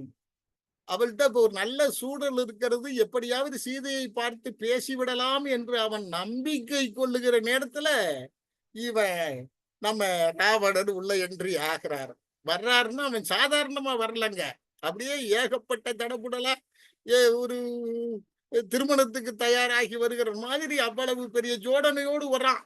உடம்பெல்லாம் அப்படியே கஸ்தூரி அது இது என்று சகல ஜவ்வாது வாசனை திறவங்கள்லாம் தூக்கலா வர்றான். தனியாவும் வரல. அது ஒரு பெண் கூட்டங்கள் ரம்பா ஊர்வசி மேனகி மாதிரி அழகு ஒழுகும் கன்னியர்களை எல்லாம் அப்படி அலங்கரிச்சுட்டு கூட வாங்க அப்படின்னு சொல்லிட்டு கன்னியர் புடை சூழ அப்படி வந்து பெண்கள் புடை சூழ வருகிறான். அப்படி இந்த இடத்தில் ராவணனை பற்றியும் பின்தொடரும் பெண்களை பற்றியும் பல பாடல்கள் பாடி இது வந்து ஒரு 150 பாடல்கள்ல இந்த பெண்களை பற்றி அவர்கள் அதை பற்றி கொஞ்சம் சிருங்கார சுவை சற்று தூக்கலாம். அந்த அந்த ராவணனோடு வருகிற பெண்களை பற்றி கொஞ்சம் அழகா கொஞ்சம் விரிவாகவே ரசிச்சு பாடியிருக்கிறார் கம்பர் இந்த இடத்துல. திருமகள் அதுல ராவணன் பாருங்க, அவனுக்கு இப்ப போதை அப்படியே சீதையை பார்க்க போனாலே அவருக்கு உடனே கிறுகிறுப்பு வந்துடும். ஒரு இன்ப கிறுகிறுப்பு அப்படியே தண்ணி அடிச்சவன் மாதிரி அவன் போறானான். சீதை எங்கே சரி எங்க அசோகவனத்துல எங்க இருக்காங்கிறது அவனுக்கு தெரியும். அதுக்கு நேரா போகிற வழி என்பதும் அவனுக்கு தெரியும். ஆனா அவன் நேரா போகலையாம். அப்படியே அங்கங்கே சுத்தி தண்ணி அடிச்சவன் அப்படியே ரோட்டை அளக்கிறது மாதிரி அப்படி கிறுகிறுத்து போகிறானா. அதை சொல்றாரு அவரு. திருமகள் இருந்த திசை அறிந்திருந்தும் திகைப்பொரு சிந்தையால் கெடுத்ததொரு மணி தேடும் பகரலை அரவின் உழைதொரும் உலாவி. இந்த பாம்பு இருக்குங்களே, பாம்பு எப்படி அந்த சந்தெல்லாம் அடி மரம் இடுக்கு எல்லாம் அப்படி புகுந்து புகுந்து போகும் பாருங்க, அந்த மாதிரி இவன் அப்படியே தடுமாற்றத்தோடு அந்த காம போதையிலே போனான் என்று அழகா இங்கே அந்த கம்பர் அந்த காட்சியை வர்ணிக்கிறார். இவற்றையெல்லாம் பார்த்து கொண்டிருந்த அனுமன் என்ன நேர்ந்திடுமோ என்று கவலைப்பட்டவனாய் ராமனின் பெயரை மனதில் சொல்லிக் கொண்டே இருந்தான். இப்போ அவன் வந்து ஒரு வந்துட்டானே படுபாபி பையன், என்ன பண்ண போறானோ, சீதைக்கு என்ன நேரிடுமோ. ஆனா அதே நேரத்துல இவன் பராக்கிரமசாலியாக இருந்தாலும் அனுமன் உடனடியாக அங்கே நேரே போய் சென்று அவனை தடுத்தோ அவனை முறையிட்டோ அவனை எதுவும் செய்து விட முடியாது அல்லவா. இவன் இங்கதான் இருக்கான், அதனால எதுவும் நடந்து விடக்கூடாதுன்னு ராம் ராம் ராம் ராம் ராம் என்று ராமன் பெயரையே உச்சத்தி கொண்டிருந்தானா அந்த கிளையில் உட்கார்ந்திருந்த அனுமன். அப்போ ஒரு 5 நிமிடங்கள் ஐயா, இன்னொரு 5 நிமிடங்கள். ரைட். இதுல அவன் சொல்றான், வாழி ஜானகி வாழி ராகவன் வாழி ஜானகி வாழி ராகவன் வாழி நான்மறை வாழியர் அந்தனர் வாழி நல்லறமென்று வாழ்த்தினான் ஊழிதோறும் உயர்வுறும் கீர்த்தினான். கீர்த்தியான் ஊருழிதோறும் உயர்வுறும் கீர்த்தியா. அனுமனை இங்க கம்பர் சொல்லுகிற வார்த்தை, இந்த உலகம் இருக்கின்ற காலவரலையும் அழியா புகழோடு விளங்க போகிற இந்த அனுமன் ராமனை வாழ்த்தினான், சீதையை வாழ்த்தினான், நல்ல அறங்களை எல்லாம் வாழ்த்தி அவன் பாடினான். வெக்கமில்லாத ராவணன் இன்று நாளை என்று பலகாலம் என்னை ஏமாற்றி கொண்டிருக்கிறாய், இன்னி என்னை ஏமாற்ற பார்க்கிறாயா என்றான். போயும் ராமன் என்ற மானுடனோடா வாழ விரும்புகிறாய்? அவன் ஒரு மனித பயல், அவனெல்லாம் என்ன எதுக்கு அவன் பயன்படுவான்? நான் உலகத்தையும் ஒரு குடை கீழ் ஆளக்கூடிய வல்லமை பொருந்தியவன். நான் அப்படி சுண்டுனா தேவர்கள் இந்திரனே வந்து என் காலடியில வந்து விழுந்து கிடப்பான். தலைவா சொல்லுங்க என்று சொல்லக்கூடிய அளவுக்கு தேவர்களையே ஆட்டி படைக்கக்கூடிய வல்லமை பொருந்தியவனான். உன்னுடைய அந்த உயர்ந்த வாழ்வு அனுதினமும் 3 மூர்த்திகளும் சரி, தேவாதி தேவர்களும் 33 தேவர்களும் உனக்கு பணிவிடை செய்யக்கூடிய அளவுக்கு உனக்கு உன்னதமான உயர்ந்த ஒரு நல் வாழ்வை வழங்க வேண்டும் என்று நான் ஆசைப்படுறேன். ஆனா நீ ஒரு மானிட பயலே கட்டிக்கிட்டு அழறையே அப்படின்னு எப்படி பேசுறான் பாருங்க அவன் என்று இப்படி அவன் பலவாறாக சொல்லுகிறான். தன்னுடைய இந்த இடத்துல ராவணன் வந்து தன்னை உயர்த்தியும் ராமனை பலவாறு தாழ்த்தியும் மாதிரியாக அவன் பேசுகிறான். அவனுக்கே ஒரு நாடு கிடையாது, ஒண்ணும் கிடையாது, தம்பி கிட்ட கொடுத்துட்டு காட்டுக்குள்ள சுத்திக்கிட்டு இருக்கான், உனக்கு ஒரு நல்ல வாழ்க்கையை தந்தான் என்று அப்படியெல்லாம் இழுத்தும் தன்னை வந்து உயர்வாகவும் நான் அப்படி ஒரு நினைச்சனா அடுத்த மாத்திரத்துல இந்த 2 பேரையும் இந்த ராம லட்சுமண் மானுடர்களை கொண்டுட்டு வந்து நான் நிறுத்திடுவேன். அவனை கொன்றுட்டு உன்னையும் காலி பண்ணிடுவேன், உன்னையும் கொன்று போட்டு விடுவேன் என்று இப்படி பலவாறாக மிரட்டுகிறான். ஆனால் சீதை பயப்படவில்லை. சீதை அப்படி துணிச்சலாக, அவளுக்கு ஒரு பதற்றமும் பயமும், அதே நேரத்தில் தன்னுடைய அந்த கற்பு திறத்தால் அவன் நம்மை ஒண்ணுமே செய்ய முடியாது என்கிற நம்பிக்கையோடு இருக்கிறாள். இவன் இத்தனை நாளும் நான் சொல்லிக்கிட்டே இருக்கேன், இப்படியே காலம் கடத்தி கொண்டிருக்கிறாய், இனியும் நான் பொறுக்க மாட்டேன், வலிதில் உன்னை எடுத்துக்கொள்வேன் என்பது போல அவன் சொல்லுகிறான். சொல்லிட்டு அந்த அரக்கியர்களை பார்த்து, இங்க பாரு, நீங்க நயமா பேசுவீங்களோ எனக்கு தெரியாது, அல்லது ரொம்ப அறிவுறுத்தி மிரட்டி பணிய வைப்பீர்களோ தெரியாது, நாளைக்கு வருகிற போது அவள் சம்மதம் என்று சொல்லணும், ஆம் என்கிற ஒரு வார்த்தையைத்தான் நான் கேட்கணும், இல்லாட்டி மொத்த பேரையும் காலி பண்ணிட்டு கொன்று போட்டு விடுவேன் என்று சொல்லிட்டு போனதும் இந்த அரக்கியர்கள் பண்ற அட்டுழியம் கொஞ்சம் நஞ்சம் இல்ல. சீதையை எத்துணை அளவுக்கு மிரட்ட வேண்டுமோ அத்துணை அளவுக்கு பலவாறு மிரட்டுகிறார். இந்த பாரு, இப்பவே உன்னை பிடிச்சி முடுங்கி கொண்டு சாப்பிட்டுடுவோம், செரிக்க வச்சுடுவோம், இவ்வளவு இன்னும் இன்னொருத்தர் சொல்றா, ஏமா சும்மா பேசிக்கிட்டு இருக்காதம்மா, அவளை எடு முழுங்குவோம் என்றெல்லாம் அப்படி அத்துணை அளவுக்கு அவர்கள் அச்சுறுத்தி பார்த்த போதும் சீதை எப்படியும் இந்த இக்கட்டான நிலையிலிருந்து நாம் தப்பித்து விட முடியும் என்கிற நம்பிக்கையோடு இருக்கிறாள். அப்பொழுது அந்த அந்த திரிசடை சொல்லுகிறான். திரிசடை என்ன சொல்றா, நீங்க பயப்படாதீங்கம்மா, நான் சொன்னல கொஞ்ச நேரத்துக்கு முன்னாடி, இந்த ராவணன் வருவதற்கு முன்பாக நாம ஒன்று பேசிக் கொண்டிருந்தோம்ல, உங்களுக்கு இடக்கண் துடிக்க தொடங்கி விட்டது என்று நீங்க ஒரு கருத்து சொன்னீங்கல்ல, நீங்க கனவு கண்டதாக கூட சொன்னீங்க. ஆனா நான் என்ன சொன்னேன், நீ எங்கம்மா நீ தூங்குன, நீ கனவு மாதிரி எதையோ நினைச்சுக்கிட்டு இருப்ப, ஆனாலும் உன்னுடைய இடக்கண் துடித்ததுன்னு சொன்ன பாரு, அது நிஜம். ஏன்னா நான் கண்ட கனவு நிஜம், நான் நல்லா தூங்கிக்கிட்டு தானே இருந்தேன். என்னுடைய கனவுல வந்த காட்சிகள் எல்லாம், அதாவது இயற்கைகளுடைய மாறுபாடு, இலங்கை பற்றி எறிவது, அது அழிந்து போவது, அதன் பிறகு அவன் புட்பக விமானத்தில் ராவணன் தப்பி ஓடி விடுவது, ஒரு மயில் போன்ற அழகிய ஒரு பெண்ணை 2 பேர்கள் கூட்டி செல்வது போல, பாதுகாப்பாக அழைத்து செல்வது போல நான் கனவு கண்டேன் என்றெல்லாம் சொன்னேன் அல்லவா. இந்த சம்பவங்கள் நிச்சயமாக நடக்கும், நீ பயப்படாத, நம்பு, தைரியமாக இரு, நடக்க போகிறது, நீ ராகவனோடு சேரக்கூடிய நேரம் நெருங்கி விட்டது, ராமதூதன் இன்னும் சற்று நேரத்தில் உன்னை சந்திக்க போகிறான் என்பது உறுதி, என் உள்மனம் சொல்லுகிறது என்று அவள் ஆறுதல் சொல்ல, இந்த பாரு, இங்க இருக்கிறா பாரு இந்த அரக்கிகள் எல்லாம், இவெல்லாம் சும்மா ஒரு உதார்பாட்டு, இதெல்லாம் நீ பெருசா எடுத்துக்காக, அவங்க ஒண்ணும் செய்ய மாட்டாங்க. ஏன்னா ராவணன் உன் மேல உயிரா இருக்கான், இவர்கள் இவங்களா உன்னை கொன்று விடலாம் முடியாது, தூக்கி சாப்பிட்டு விடவும் முடியாது, ராவணன் இவங்களை உண்டு இல்லைன்னு ஆக்கிடுவான், சும்மா மிரட்டுறாங்க, அதெல்லாம் ஒண்ணு நடக்காது, இதுவும் கடந்து போகும், கவலைப்படாத கண்ணுன்னு அவளை ஆறுதல் சொல்ல சீதைக்கு கொஞ்சம் தெம்பாகிறாள். இந்த சூழல்ல இந்த அரக்கியர்கள்லாம் என்ன ஆயிட்டாங்க, இந்த திரிசடை அவங்க ஆளாச்சே, திரிசடையே இப்படி சொல்றாளேன்னு சொல்லிட்டு அதை பார்த்தவங்க ஒருத்தி பார்த்துக்கிட்டு அப்படியே கப்சுப்புன்னு அமைதியா அந்த உதாறு விடுறது, சுத்தி நின்றுக்கிட்டு ஆடுறது, அந்த வால் வேலெல்லாம் வச்சுக்கிட்டு குத்தர வர்றது மாதிரி கிட்ட வர்றது, இப்படி எல்லாம் அவங்க பண்ணிக்கிட்டு இருந்த அந்த சேஷ்டைகளை எல்லாம் விட்டுட்டு அமைதி ஆயிட்டாங்க, அப்படியே சைலண்ட் ஆயிடுச்சு. அந்த திரிசடையை சீதை நோக்குகிறாள், அவள் ஒரு நம்பிக்கை விதைப்பவளாக இவளை பார்க்கிறாள்.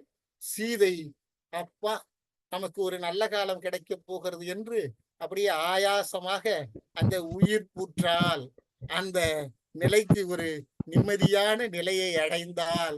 இதுவரை இந்த காட்சி படலம் சீதையினுடைய, அதாவது அங்கே நம்ம சிலப்பதிகாரத்திலே பார்க்கிறோமே, அப்படி வாயில்லா பூச்சா, ஒரு வார்த்தை கூட பேசறியாதவளாக இருந்த அந்த கண்ணகி அங்கே கணவன் இறந்து விட்டதற்கு பிறகு அப்படியே ஒரு நர்த்தனம் ஆடுகிறாளே, அந்த மாதிரி வீராவேசம் காட்டின அந்த சீதையை போல எந்த இடத்திலேயும் கம்பராமாயணத்துடைய பாலகாண்டம், அயோத்தியா காண்டம், ஆரண்யா, கிட்கிந்தா, எந்த இடத்திலேயும் எந்த விதமான அது கிட்கிந்தா இல்லை, ஆரண்யா காண்டம், இவ தூக்கி செல்லப்படுகிற வரையிலையும் காட்டுக்கு வந்து விட்டோமே என்று கூட துளி கூட சீதைக்கு கவலையோ வருத்தமோ எதுவும் இல்லை. பஞ்சுமெத்தை இல்லாமல் இருக்கலாம், பட்டாடை இல்லாமல் இருக்கலாமே தவிர புருஷனோடு இருந்தால், ஆதரவோடு இருந்தால், ஆறுதலோடு இருந்தால், அன்பிலே பிணைக்கப்பட்டிருந்தால், எந்த விதமான கவலையும் இல்லாமல் எதுவும் பேசறியாத மௌனியாக இருந்த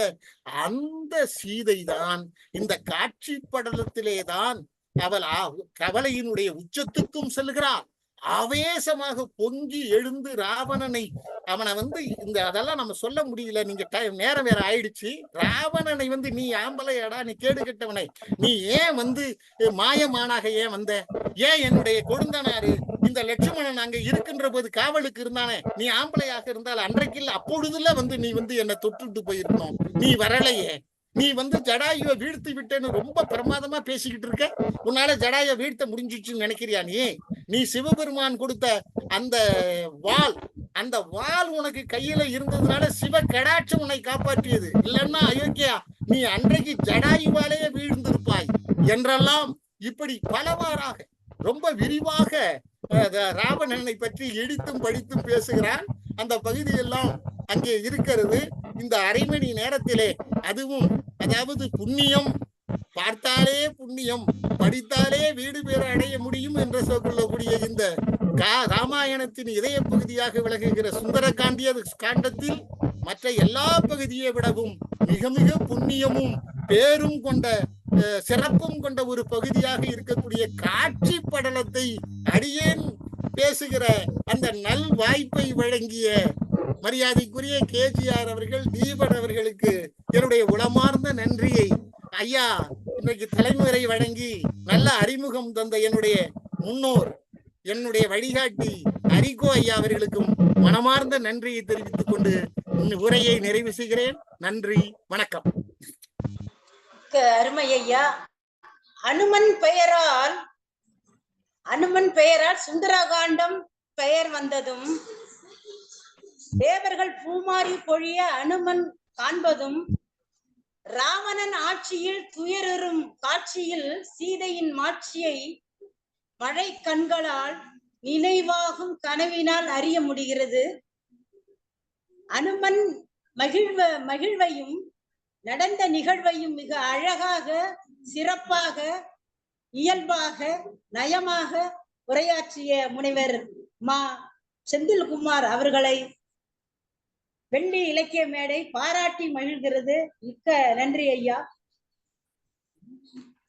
அடுத்து கம்பராமாயணம் சுந்தரகாண்டத்தில் உருக்காட்டு படலம் பற்றி உரையாற்ற ஓய்வு பெற்ற அரசு வங்கி மேலாளர், இலக்கிய ஆர்வலர், வெள்ளிதோறும் நமக்கு முத்தமிழ் சுவையை நமக்கு அள்ளி வழங்கும் வள்ளல் திரு நெல்லை தீபன் அவர்களை உரையாற்ற அன்போடு அழைக்கின்றோம்.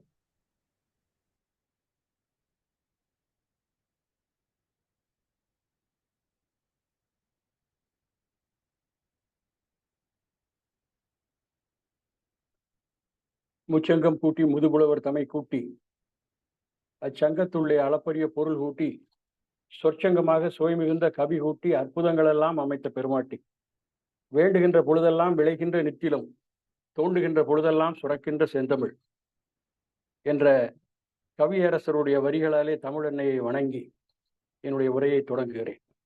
கம்பனிலே ஏன் இப்படி மயங்குகிறோம் என்று அம்மா அவர்கள் லேசாக தொட்டார்கள். நாமக்கல் கவிஞருடைய அந்த கம்பனை அவர் போற்றுகிற விதத்தை அவன் சொல்லுவான்.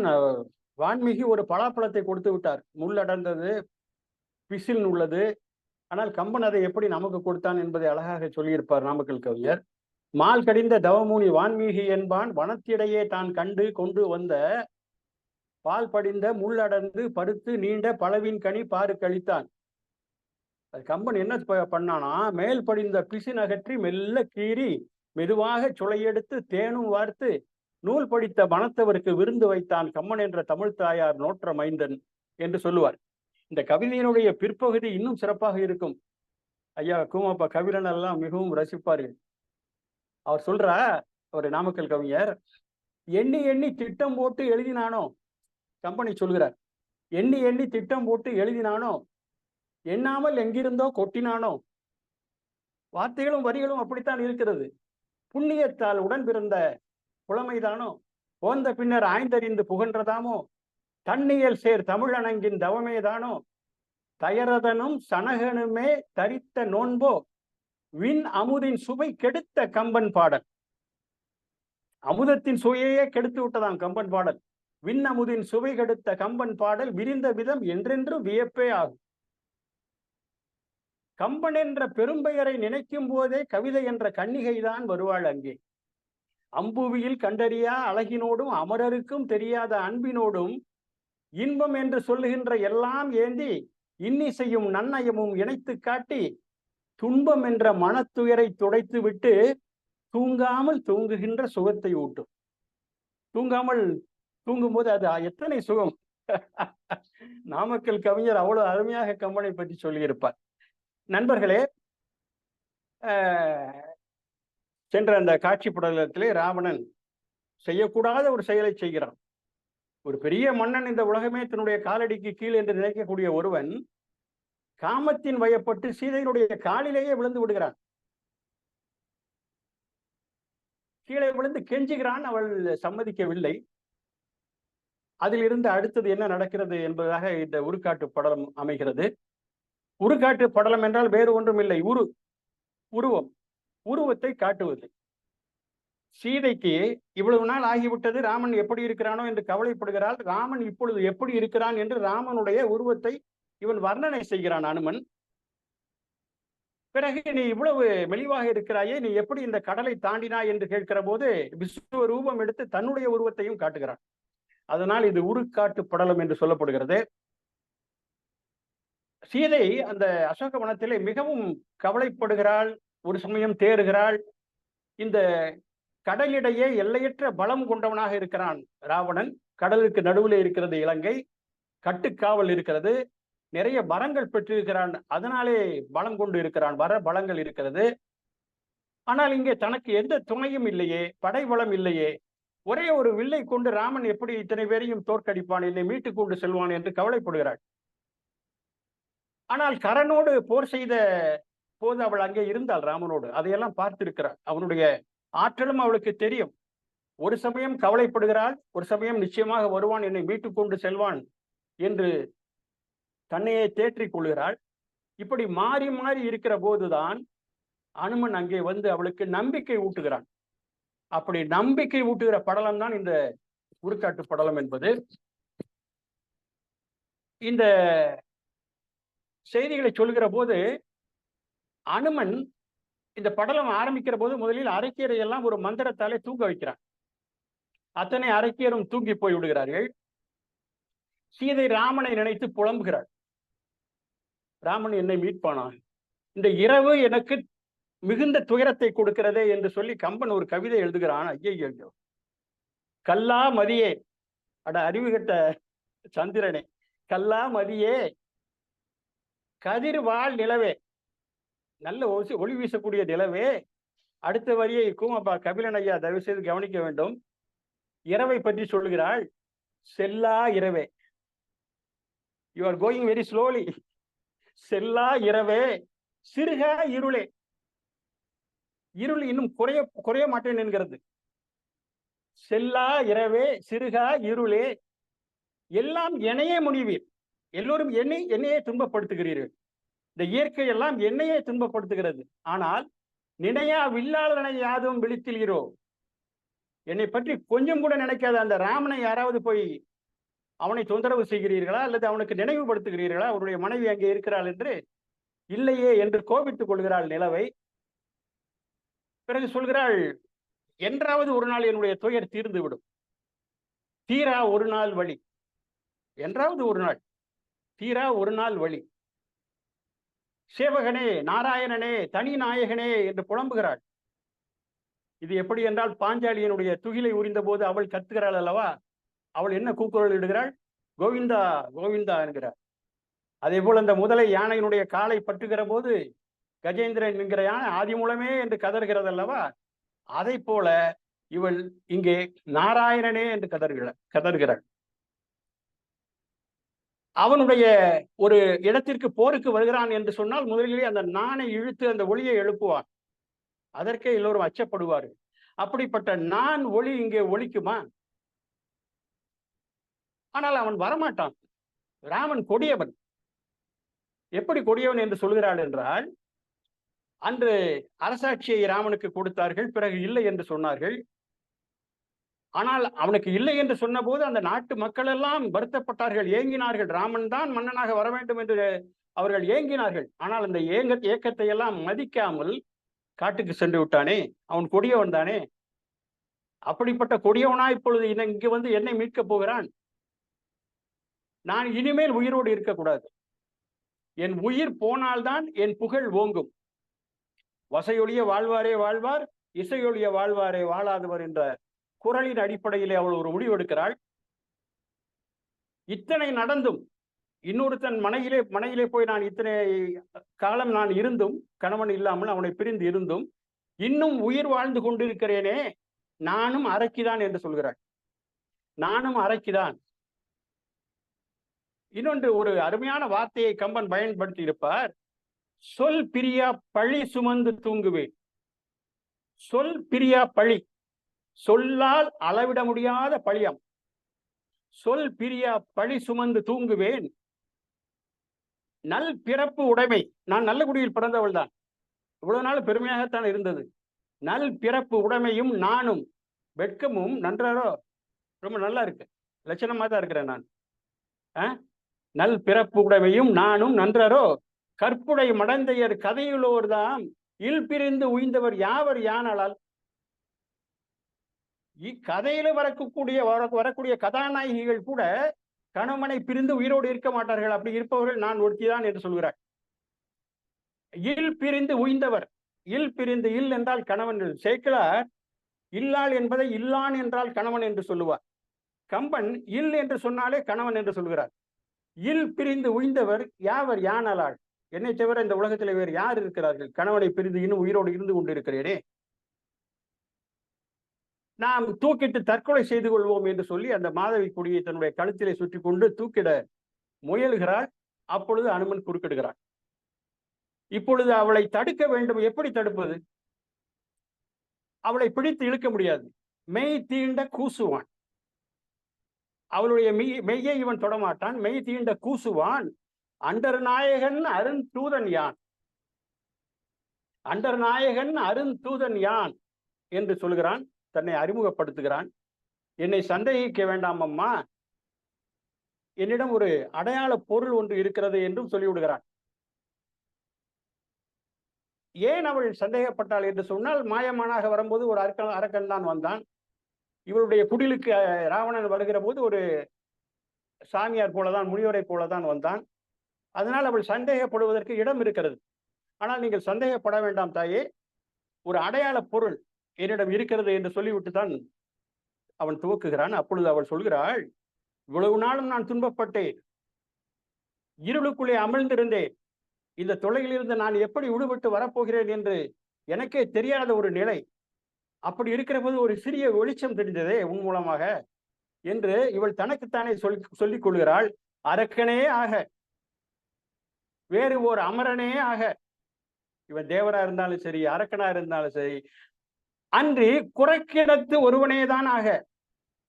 இவன் குறைக்கிணத்துல வந்து குரங்காவே இருக்கட்டும், பரவாயில்ல. கொடுமையாக இவன் எனக்கு கொடுமை செய்யலாம், இருக்கட்டும், பரவாயில்ல. இரக்கமே ஆக, என் மீது இரக்கம் கொண்டு இருக்கலாம், இருக்கட்டும். வந்து இங்கு எம்பிரான் நாமம் சொல்லி உருக்கினன் உணர்வை தந்தான் உயிர், இதின் உதவி உண்டோ? என்னுடைய கணவன் பெயரை சொல்லி என்னுடைய உள்ளத்தை உருக்கி விட்டான், எனக்கு உயிர் கொடுத்து விட்டான், இதை விட ஒரு பெரிய உதவி இருக்கிறதா என்று சொல்கிறார். இதை பற்றி சொல்லுகிற போது சுகி சிவம் அவர்கள் ஒரு கதை சொல்வார். ஒரு சமயம் ஒரு பட்டிமன்றம், கிவா ஜெகநாதன் அவர்கள் தலைமை. அவர் பட்டிமன்றம் எல்லாம் முடிந்து இப்பொழுது அவர் தீர்ப்பு சொல்ல வேண்டும். அந்த நேரத்திலே அந்த ஊரில் இருந்த ஒரு பெரியவர், அவர் துணிக்கடை வைத்திருக்கிறார். அவர் ஒரு பரிசு கொண்டு வந்து பரிசை கொடுத்து விட்டு போயிருக்கலாம். ஆனால் ஒளிவெறிக்கு அருகிலே வந்து அவர் சொல்கிறாராம், நான் இதை கொடுக்கிறேன், இது கிவா ஜாபுக்காக அல்ல, எனக்கு ஊவேசா அவர்களை மிகவும் பிடிக்கும், அவருடைய சீடன் என்பதால் நான் இதை கொடுக்கிறேன் என்று தவறுதலாக பேசியிருக்கிறார். அங்கே உள்ளவர்கள் எல்லாம் நெளிந்தார்களாம், என்ன இது இப்படி பேசுகிறார் என்று சொல்லி. கிவாஜா எதுவுமே பேசவில்லையா. பிறகு அவர் பேசிவிட்டு இறங்கிய பிறகு இவர் ஒன்று சொன்னாராம். அரக்கனே ஆக ஹனுமன் ராமன் பெயரை சொன்னான். இந்த நபர் இவருடைய குருவான ஊவேசா பெயரை சொன்ன காரணத்தால் இவர் சொல்கிறார், அரக்கனே ஆக, வேறு ஒரு அமரனே ஆக, அன்றி குரக்கினத்து ஒருவனே ஆக என்று சொன்னதாக ஒரு இந்த பாடலை படிக்கிற போதெல்லாம் எனக்கு அந்த நிகழ்ச்சி நினைவுக்கு வரும் என்று சுகிசிவம் அவர்கள் சொல்வார்கள். இப்பொழுது நீ யார் என்று அனுமனை கேட்கிறாள் சீதை. அப்பொழுது அவன் எல்லா வரலாற்றையும் சொல்லுகிறான். அம்மா, உன்னை ராவணன் தூக்கி கொண்டு சென்ற போது நீ கீழே நகைகளை எறிந்தாய் அல்லவா? அந்த நகைகளை எல்லாம் என்னுடைய தலைவன் சுக்ரீவன் தான் எடுத்து வைத்திருந்தான். ராமனும் லக்ஷ்மணும் காட்டுக்கு வந்தபோது அவர்களிடம் நாங்கள் இந்த நகையை அதை காட்டினோம். அப்பொழுது மிகவும் துன்பப்பட்டான். அந்த துன்பத்தை எல்லாம் நேரிலே பார்த்தால்தான் தெரியும், சொல்லால் விலைக்கு சொல்ல முடியாது. ராமன் அத்தனை துயரடைந்தான். அப்படி அந்த நகைகளை பார்க்கும்போது சுக்ரீவன் ஒரு வார்த்தை சொன்னான். நான் கவனித்தேன், அவன் தென் திசையை நோக்கித்தான் ராவணன் சென்றான் என்ற ஒரு வார்த்தையை தான் நாங்கள் வைத்துக்கொண்டு இங்கே வந்தோம் என்று சொல்கிறான். அப்படி சொல்கிற போது இதையெல்லாம் ஏன் சீதையிடம் சொல்ல வேண்டும் என்பதை நாம் சிந்திக்க வேண்டும். சுக்ரீவன் என்ன நடந்தது என்பதை சொல்கிறான். சுக்ரீவன் வாலிக்கு பயந்து ஒரு மலையிலே ஒதுங்கியது, வாலியை ராமன் வதை செய்தது, அத்தனையும் சொல்கிறான். இதற்கெல்லாம் காரணம் என்ன என்று கேட்டால், ராமன் இப்பொழுது தனியாக இல்லை, மிகுந்த பலத்தோடு இருக்கிறான். பெரிய பலசாலியான வாலியையே அழித்தவன் ராமன். நீ ஒன்றும் கவலைப்படாதே என்ற ஒரு நம்பிக்கையை அவளுக்கு ஊட்டுகிறான். அப்படியெல்லாம் சொல்லிவிட்டு சொல்கிறான், அம்மா, நீ நகைகளை எல்லாம் தூக்கி எறிந்தாயே, அப்படி நீ எறிந்த நகைகள் அத்தனையும் சேர்ந்து உன்னுடைய மங்கள நாணை காப்பாற்றி இருக்கிறது என்று சொல்கிறான். உன்னுடைய தாலி மட்டும் பிழைத்து விட்டது அந்த நகைகளாலே என்று மிக நயம்பட சொல்கிறான். இப்பொழுது ராமன் எப்படி இருக்கிறான் என்று அவனுடைய உடல் நலம் பற்றி சீதை கேட்கிறாள். அப்பொழுது ராமனை பற்றி, எப்படி சீதையை பற்றி அவளுடைய அங்கங்களை எல்லாம் ராமன் அனுமனுக்கு சொன்னானோ, சொல்லக்கூடாது, யாராக இருந்தாலும் மனைவியை பற்றி சொல்லக்கூடாது, இருந்தாலும் சொன்னான் என்பது போல இங்கே ராமனை பற்றி பாதாதி கேசம் முதல் அத்தனையும் வர்ணனை செய்கிறான் அனுமன். அப்பொழுது சில அடையாள மொழிகளை சொல்கிறான். நமக்கு அந்த உடல் மொழியை தேவையில்லை, இங்கே அடையாள மொழிகளை சொல்கிறான். அம்மா, ராமன் காட்டுக்கு போக வேண்டும் என்று சொன்னபோது நீ வரவேண்டாம், இங்கேயே இரு என்று உன்னிடம் சொன்னான் அல்லவா? இதையெல்லாம் சொல்லி அனுப்பியிருக்கிறான் ராமன். அதை சொல்கிறான் அனுமன். சொன்னான், அப்போது நீ உடுத்த துகிலோடும் உயிர் ஊக்க உடலோடும், அப்படியே உடுத்தின துணியோட நீ வந்தியாமே, உடல் ஊக்க உடலோடும் எடுத்த முனிவோடும், கோபம், எப்படி என்னை நீ விட்டுட்டு போகலான்னு அவளுக்கு கோபம். அயல் நின்றதும் இசைப்பாய், உடனே வந்து பக்கத்துல நின்றுக்கிட்டு நீ கோபப்பட்ட, அதெல்லாம் சொன்னாரு ராமன் என்று அதையெல்லாம் நினைவுபடுத்துகிறான் அனுமன். அது மாத்திரமல்ல, இப்பொழுது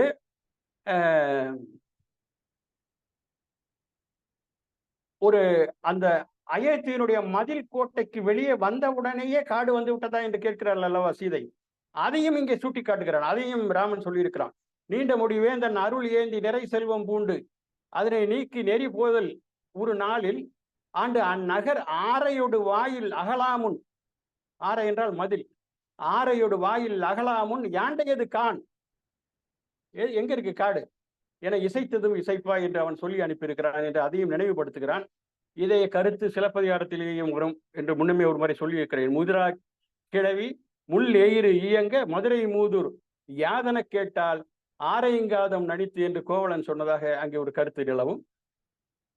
பிறகு சுமந்திரனை கூப்பிட்டு சீதை சொல்கிறாள், ஏதாவது செய்தி இருக்கிறதா நான் போய் சொல்வதற்கு அயோத்தியிலே என்று கேட்கிற போது, அங்கே நான் கிளிகளையும் நாகனவாய் பறவைகளையும் வளர்த்து வந்தேன், அதையெல்லாம் ஊர்மிளையிடம் சொல்லி பாதுகாக்க சொல்லு என்று சொல்லி அனுப்பிய செய்தியை சொல்கிறான். பிறகு கணையாளியை கொடுக்கிறான். ராமன் கொடுத்து அனுப்பிய கணையாளியை கொடுக்கிறான். அப்பொழுது அதை வாங்கி கொண்டு வாங்கினல் முளைக்குவியல் வைத்தனல் நெஞ்சிலே வைத்துக் கொள்கிறார். சிரத்தால் தாங்கினல் மலர் கண்மிசை ஒத்தினல் கடந்தோடு வீங்கினல் மெலிந்தனல் குளிர்ந்தனல் வெதுப்போடு ஏங்கினல் உயிர்த்தனல், இது இன்னது எனலாமோ? இதை என்னவென்று சொல்வது? இத்தனை உணர்ச்சிகள், 8 உணர்வுகள், 8 வகையான மெய்ப்பாடுகளை 4 அடிகளில் சொல்கிறார் கம்பர். இதையேதான் பெரியாழ்வாரும் தன்னுடைய திருமொழியிலே சொல்வார். உச்சி மேல் வைத்துக்கொண்டு உகதனலால் மலர்குழலால் சீதையுமே என்று பெரியாழ்வார் சொல்வார். இதே கருத்தை தான் அவரும் சொல்வார். இந்த கணையாளியை அவள் பெற்றவுடன் அவளுடைய உணர்வு எப்படி இருந்ததாம்? பசித்தவருக்கு சோறு கிடைத்தது போல.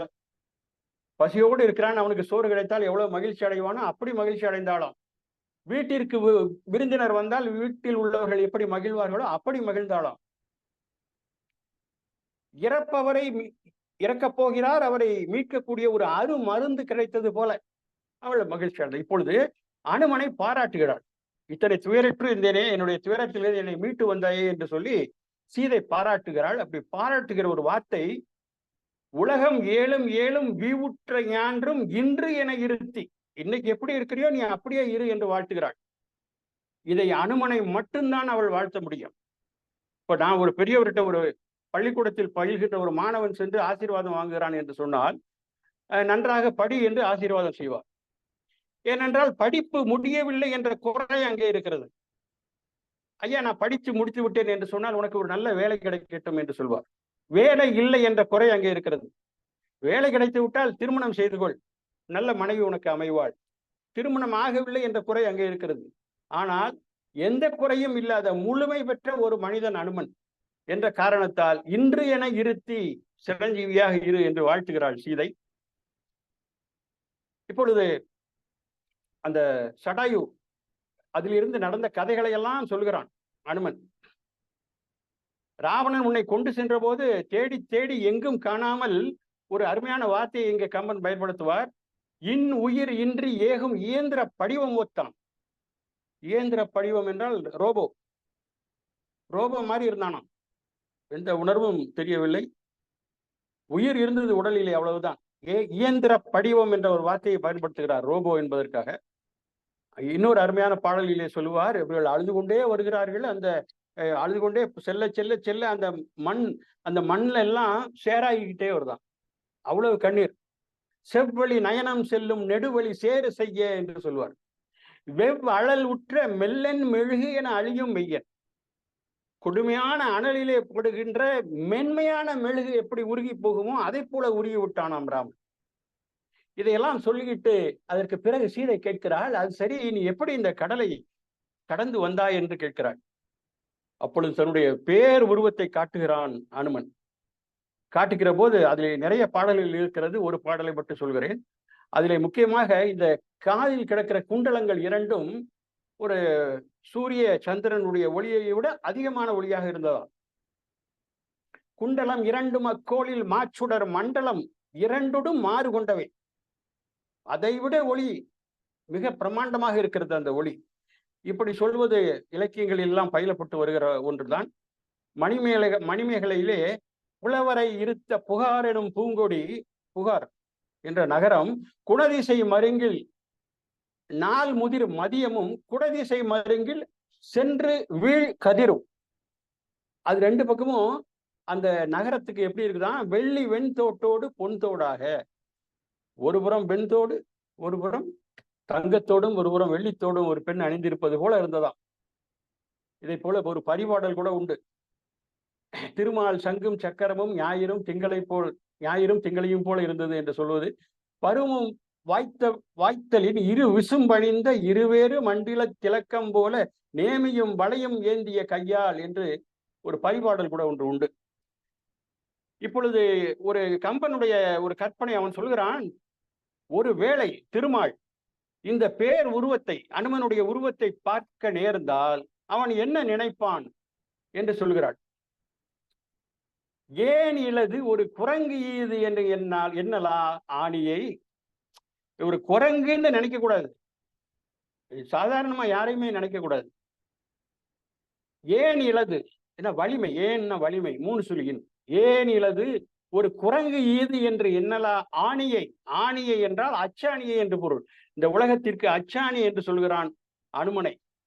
ஏதோ ராமாயணத்தில் ஒரு பாத்திரத்திலே வந்து விட்டான் என்ற காரணத்தால் இவனை அச்சாணி என்று சொல்கிறாரா கம்பர் என்று பார்த்தால் இல்லை, நமக்கு உணர்த்துகிறார் வேறு ஒரு பொருளை.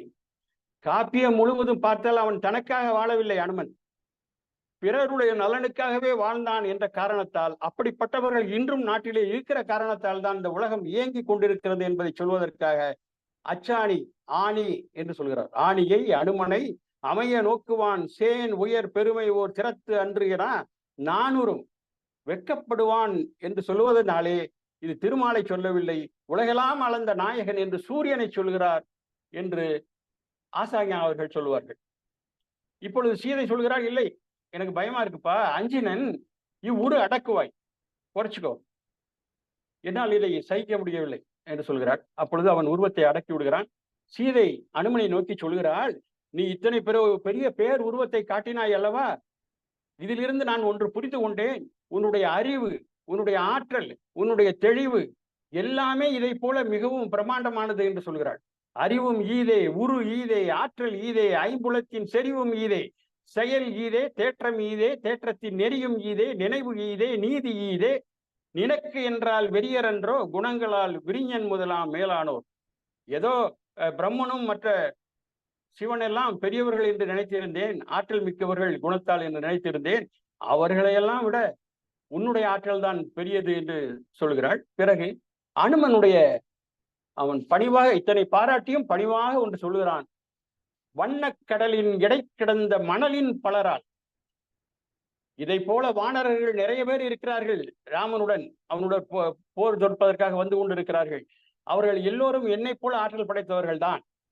கடற்கரையிலே கிடக்கிற மணல்கள் போல, மணல் போல, எத்தனை மணல் என்ன முடியுமா, அதை போல அந்த படை இருக்கிறது, அதில் நான் ஒருவன். யான் அவர்தம் பண்ணைக்கு ஒருவன் என போந்தேன். பண்ணையாளுன்னு சொல்லுவாங்கல்ல கிராமத்துல, வேலைக்கு போட்டு பண்ணையாள். பண்ணைக்கு ஒருவன் என போந்தேன், ஏவல் கூவல் பணி செய்வேன். ஏவல் பணி செய்வேன், ஏவல் கூவல், டேக வாடா அப்படின்னா போவேன், பணி செய்வேன். எத்தனை அடக்கமாக தன்னை பற்றி சொல்லிக் கொள்கிறான். இதற்கு பிறகு அந்த வானரப்படை தலைவர்களை பற்றியெல்லாம் சொல்கிறான், அத்தனை பேருடைய பெயர்களையும் சொல்கிறான். நாங்கள் எல்லாம் மிகுந்த ஆற்றலோடு இருக்கிறோம், என்றே இங்கே வருவோம் என்று சொல்ல முடியாது, போர் தொடுப்பதற்கு தயாராக இருக்கிறோம், நிச்சயமாக ராவணனை வெல்வோம், உன்னை மீட்டுச் சொல்வோம் என்ற உறுதிமொழியை கொடுத்து அவன் அங்கிருந்து மீள்கிறான் என்ற செய்தியோடு இந்த உருக்காட்டு படலம் முடிவடைகிறது. நன்றி, வணக்கம்.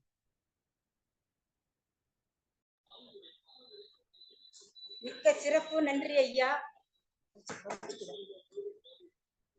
அனுமனின் முரு காட்டி, அறத்தின் கரு காட்டி, ராமனின் திரு காட்டி, சீதை ஒரு பிராட்டி, நாயகன் புகழ் காட்டி, துன்புற்று கொடியால் கொடி எடுத்து மடிவதற்கு துணிகையில் அனுமன் தூதனை அறிந்து வினவியதும் விடையளித்த பாங்கினையும் கனையாழி மகிழ்வையும் இன்றுபோல் எனும் சீத்தையின் கூற்றையும் மிக அழகாக இயல்பாக இலக்கிய நயத்துடன் நமக்கெல்லாம் விளக்கி கூறிய திரு நெல்லை தீபன் அவர்களுக்கு அனைவரும் சார்பாக நன்றியையும் மகிழ்ச்சியையும் தெரிவித்துக் கொள்கின்றோம். அடுத்து இந்த நிகழ்ச்சியின் அடுத்த நிகழ்வாக இந்த இருவரின் உரைகள் பற்றிய கருத்துரை வழங்க திரு ஆன்மீக பணிச்செல்வர் ஹரி கோபாலகிருஷ்ணன் ஐயா அவர்களை அன்போடு அழைக்கின்றோம். அனைவருக்கும் மீண்டும் வணக்கம். இங்கே பார்க்கின்ற அத்தனை பேரை பார்க்கும்போது கேஜிஆர் இருக்கிறார்கள், கபிலன் இருக்கிறார், லிங்கராஜா அவர்கள் இருக்கிறார்கள், தங்கபாண்டியன் முனைவர் அவர்கள் இருக்கிறார், பானுமதி கிருஷ்ணன் பங்கார் அவர்கள். இப்படி ஒவ்வொருவரையும் பார்க்கும்போது எனக்கு இந்த கூட்டத்துக்கு நான் ஏன் தலைமை தாங்க என்னை கூப்பிட்டார்கள் இருக்கு. இவர்களெல்லாம் இருக்கும்போது என்னை போய் கூப்பிட்டார்களே. நான் ஏற்கனவே ஒண்ணு சொன்னேன் உங்களுக்கு, நான் தலைமை தாங்கிறேங்கிற பேர்வையில நான் ஏதோ எனக்கு தெரிஞ்ச 2 பாட்டில் சொல்லிவிட்டு போயிட்டேன்னா அது பேசுறவங்களுக்கு ஒரு இக்கட்டான சூழ்நிலையை ஏற்படுத்தி விடும். அதனால நான் பேசாம இருக்கிறதே நல்லதுன்னு சொன்னேன். அது உண்மைதான். ஏன்னா நான் சொல்லியிருந்தேன்னா இந்த மெய் திருப்பதம் மேவு என்ற போதிலும் அப்படிங்கிற பாட்டை சொல்லியிருப்பேன். அதே மாதிரி ஐயா நெல்லை தீபன் பேசும்போது அறியும் ஈதே, உருவும் ஈதே, ஆற்றல் ஈதே, இந்த 2 பாடலையும் சொல்லி அவங்க 2 பேருக்கு ஒரு இக்கட்டான சூழ்நிலையை ஏற்படுத்தி இருப்பேன். அதனாலதான் நான் வாயை மூடிக்கிட்டு இருந்தேன். ஏன்னா அவ்வளவு அழகாக பேசக்கூடியவர்கள், எடுத்து சொல்லக்கூடியவர்கள். அதை பற்றி நான் என்ன கருத்து சொல்வதுன்னு சொல்லும்போது எனக்கு ஒன்றே ஒன்றுதான் இப்ப சொல்லணும். அதாவது இந்த கம்பன், எனக்கு கொஞ்சம் ஆங்கில இலக்கியத்தின் மீது கொஞ்சம் ஈடுபாடு அதிகம், அது எல்லாருக்கும் தெரியும். அதுல குறிப்பா Shelley, Keats, Byron, Wordsworth, Tennyson, William Blake, Coleridge இவங்க மேல எனக்கு ரொம்ப பற்றுதல் அதிகம். அது எடுத்துக்காட்டாக இங்க என்னன்னா,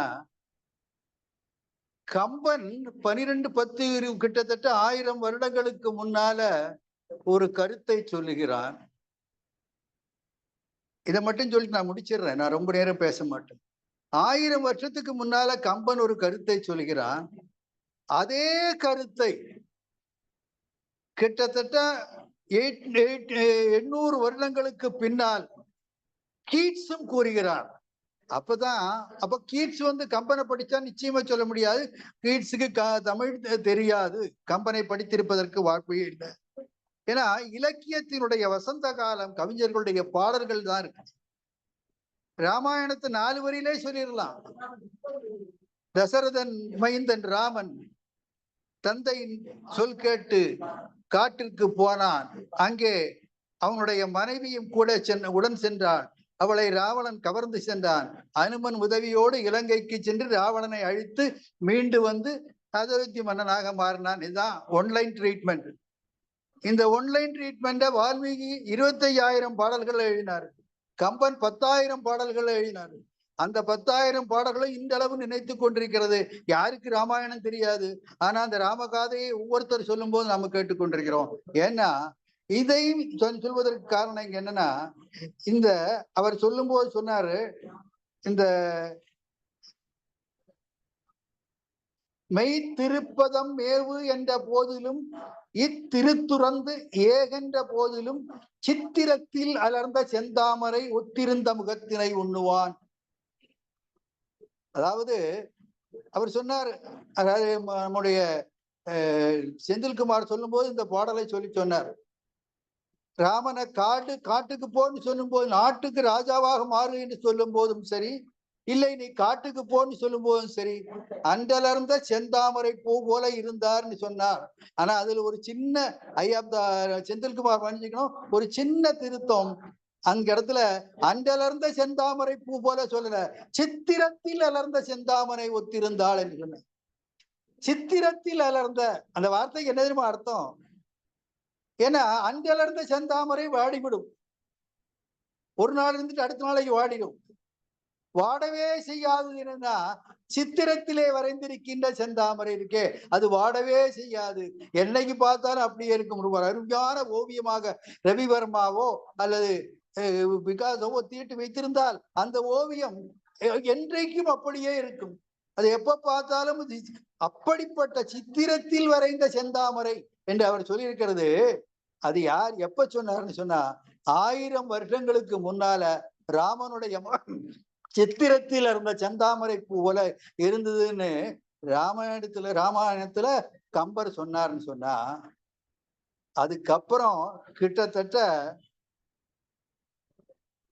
நாம் இன்னைக்கு 1000 வருஷம்னு வச்சுக்கிறோம் தோராயமா. ராமாயணத்துக்கு கம்பர் எழுதினது. அதுக்கு நம்ம ஒரு 200 வருஷத்துக்கு முன்னால கீட்ஸும் அதே கருத்தை சொல்றாரு.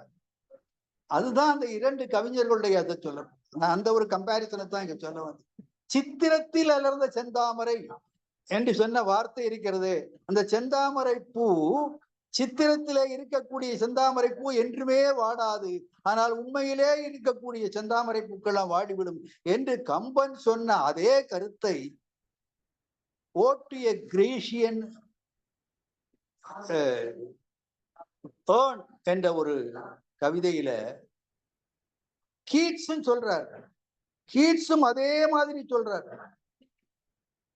கீட்ஸும் அதே கதையை, ஒரு காதலன் காதலிக்கு ஊதுவிழல் ஊதி மகிழ்விக்க நினைத்தவளை பின்தொடர்ந்து வந்து தன் அருகில் அழைத்திடுவது போன்ற ஒரு ஓவியம் இருக்கிறது. அந்த பெண் தப்பி ஓடுவது போல இருக்குது. இந்த இடத்துல அந்த ஓவிய காதலிடத்துல கீட்ஸ் சொல்றாரு, நீ இந்த மரத்துல எப்ப வேணா நின்றுகிட்டு இருக்கலாம், நீ பாடுகின்ற பாட்டை கேட்காமல் அவள் எங்கேயும் தத்து போக முடியாது, இந்த மரங்கள் உன்னுடைய பாட்டை கேட்டு பழகி கொண்டே இருக்கும், ஆனால் நீ அவளை முத்தமிட முயல்கிறாய், அது மட்டும் முடியாது. ஏனென்றால் நீ உன் குறுக்கோளில் அவளுடைய வெற்றிக்கு பக்கத்திலேயே போகிறாய், அதெல்லாம் சரிதான். ஆனால் உன்னை விட்டு அவள் மறைந்து விட முடியாது. ஏனென்றால் அந்த ஓவியமாக இருக்கிறாள் அவள். அவள் ஒரு ஓவியமாக இருக்கிறாள், அன்றலர்ந்த ஓவியமாக இருக்கிறாள். அந்த ஓவியத்திலே இருக்கின்ற தென்தாமரை போல ஓவியமாக இருக்கிறாள். அப்படிப்பட்ட ஓவியமாக இருக்கின்ற அவளை, அது கூட அவளை உன்னால் முத்தமிட முடியாது. அதே வார்த்தை எப்படி கம்பன் சொன்னானோ சித்திரத்தில் வரைந்த ஓவியம் என்று, அதே மாதிரி சித்திரத்தில் வரைந்த தாமரை என்று, அதே போல சித்திரத்தில் வரைந்த ஓவியம் அது கூட எங்க இருக்குதான்? ஓவிய கண்காட்சியில இல்ல, ஒரு பெரிய கலைக்கூடத்துல இல்ல, ஒரு ஏர்ன் என்று சொல்லுகிறான். ஏர்ன் என்று சொன்னா தாழி என்று அர்த்தம்.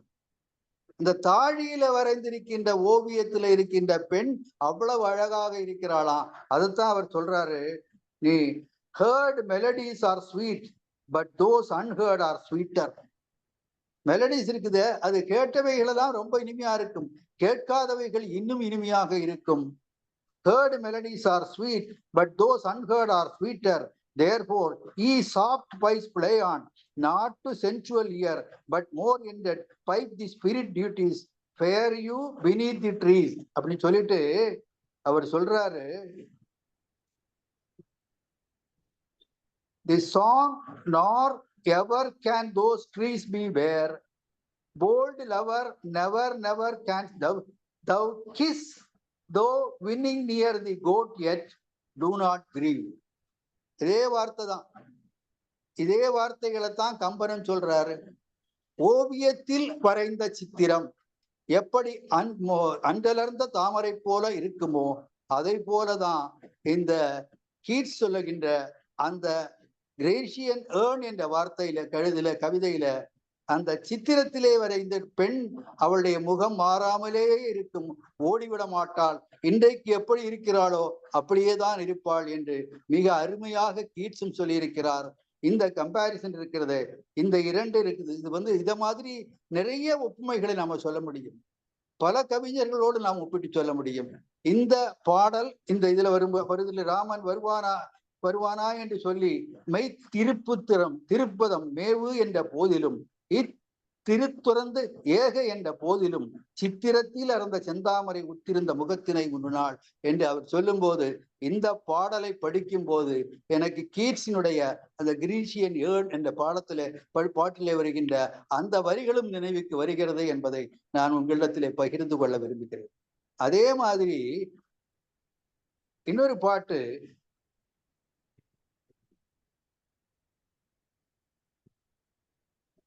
நம்ம ராவணன் சீதை இடத்துல பேசும்போது ஒரு பாட்டு, அதுவும் எனக்கு ரொம்ப பிடிச்ச பாட்டுன்னா, நல் அரவம் போன்று இருக்குதே விஷம் தாங்கிய அந்த பாம்பு கூட ஏதோ ஒரு சொல்லுக்கு கட்டுப்பட்டு அது அடங்கிவிடும். ஆனா நீ எந்த சொல்லுக்கும் கட்டுப்படாதவனாக இருக்கிறாய், அவ்வளவு மோசமானாக இருக்கிறாய். ஏனென்றால் உன்னை சுற்றி இருப்பவர்கள் எல்லாம் உனக்கு துதிபாடுபவர்களாகவே இருக்கிறார்களே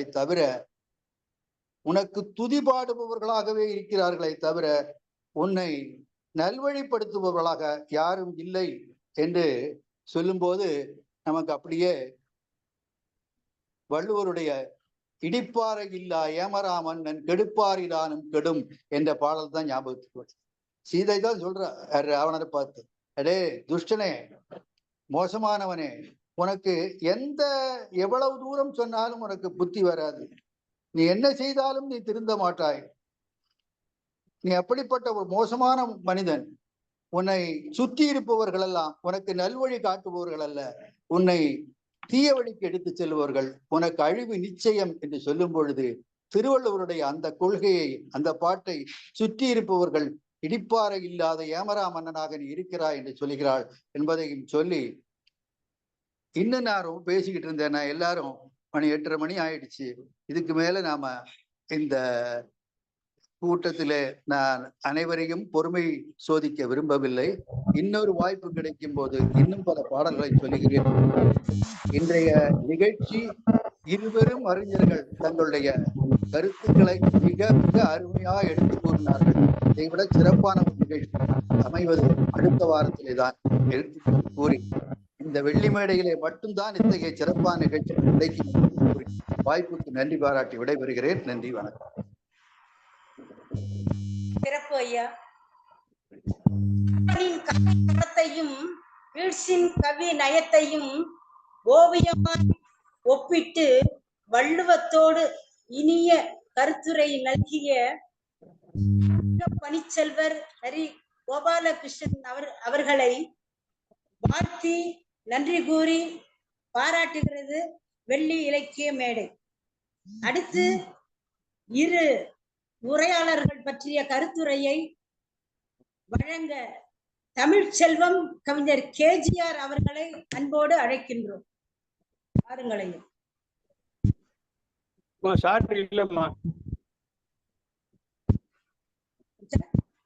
நன்றி உரைக்கு போயிடலாம். சரி,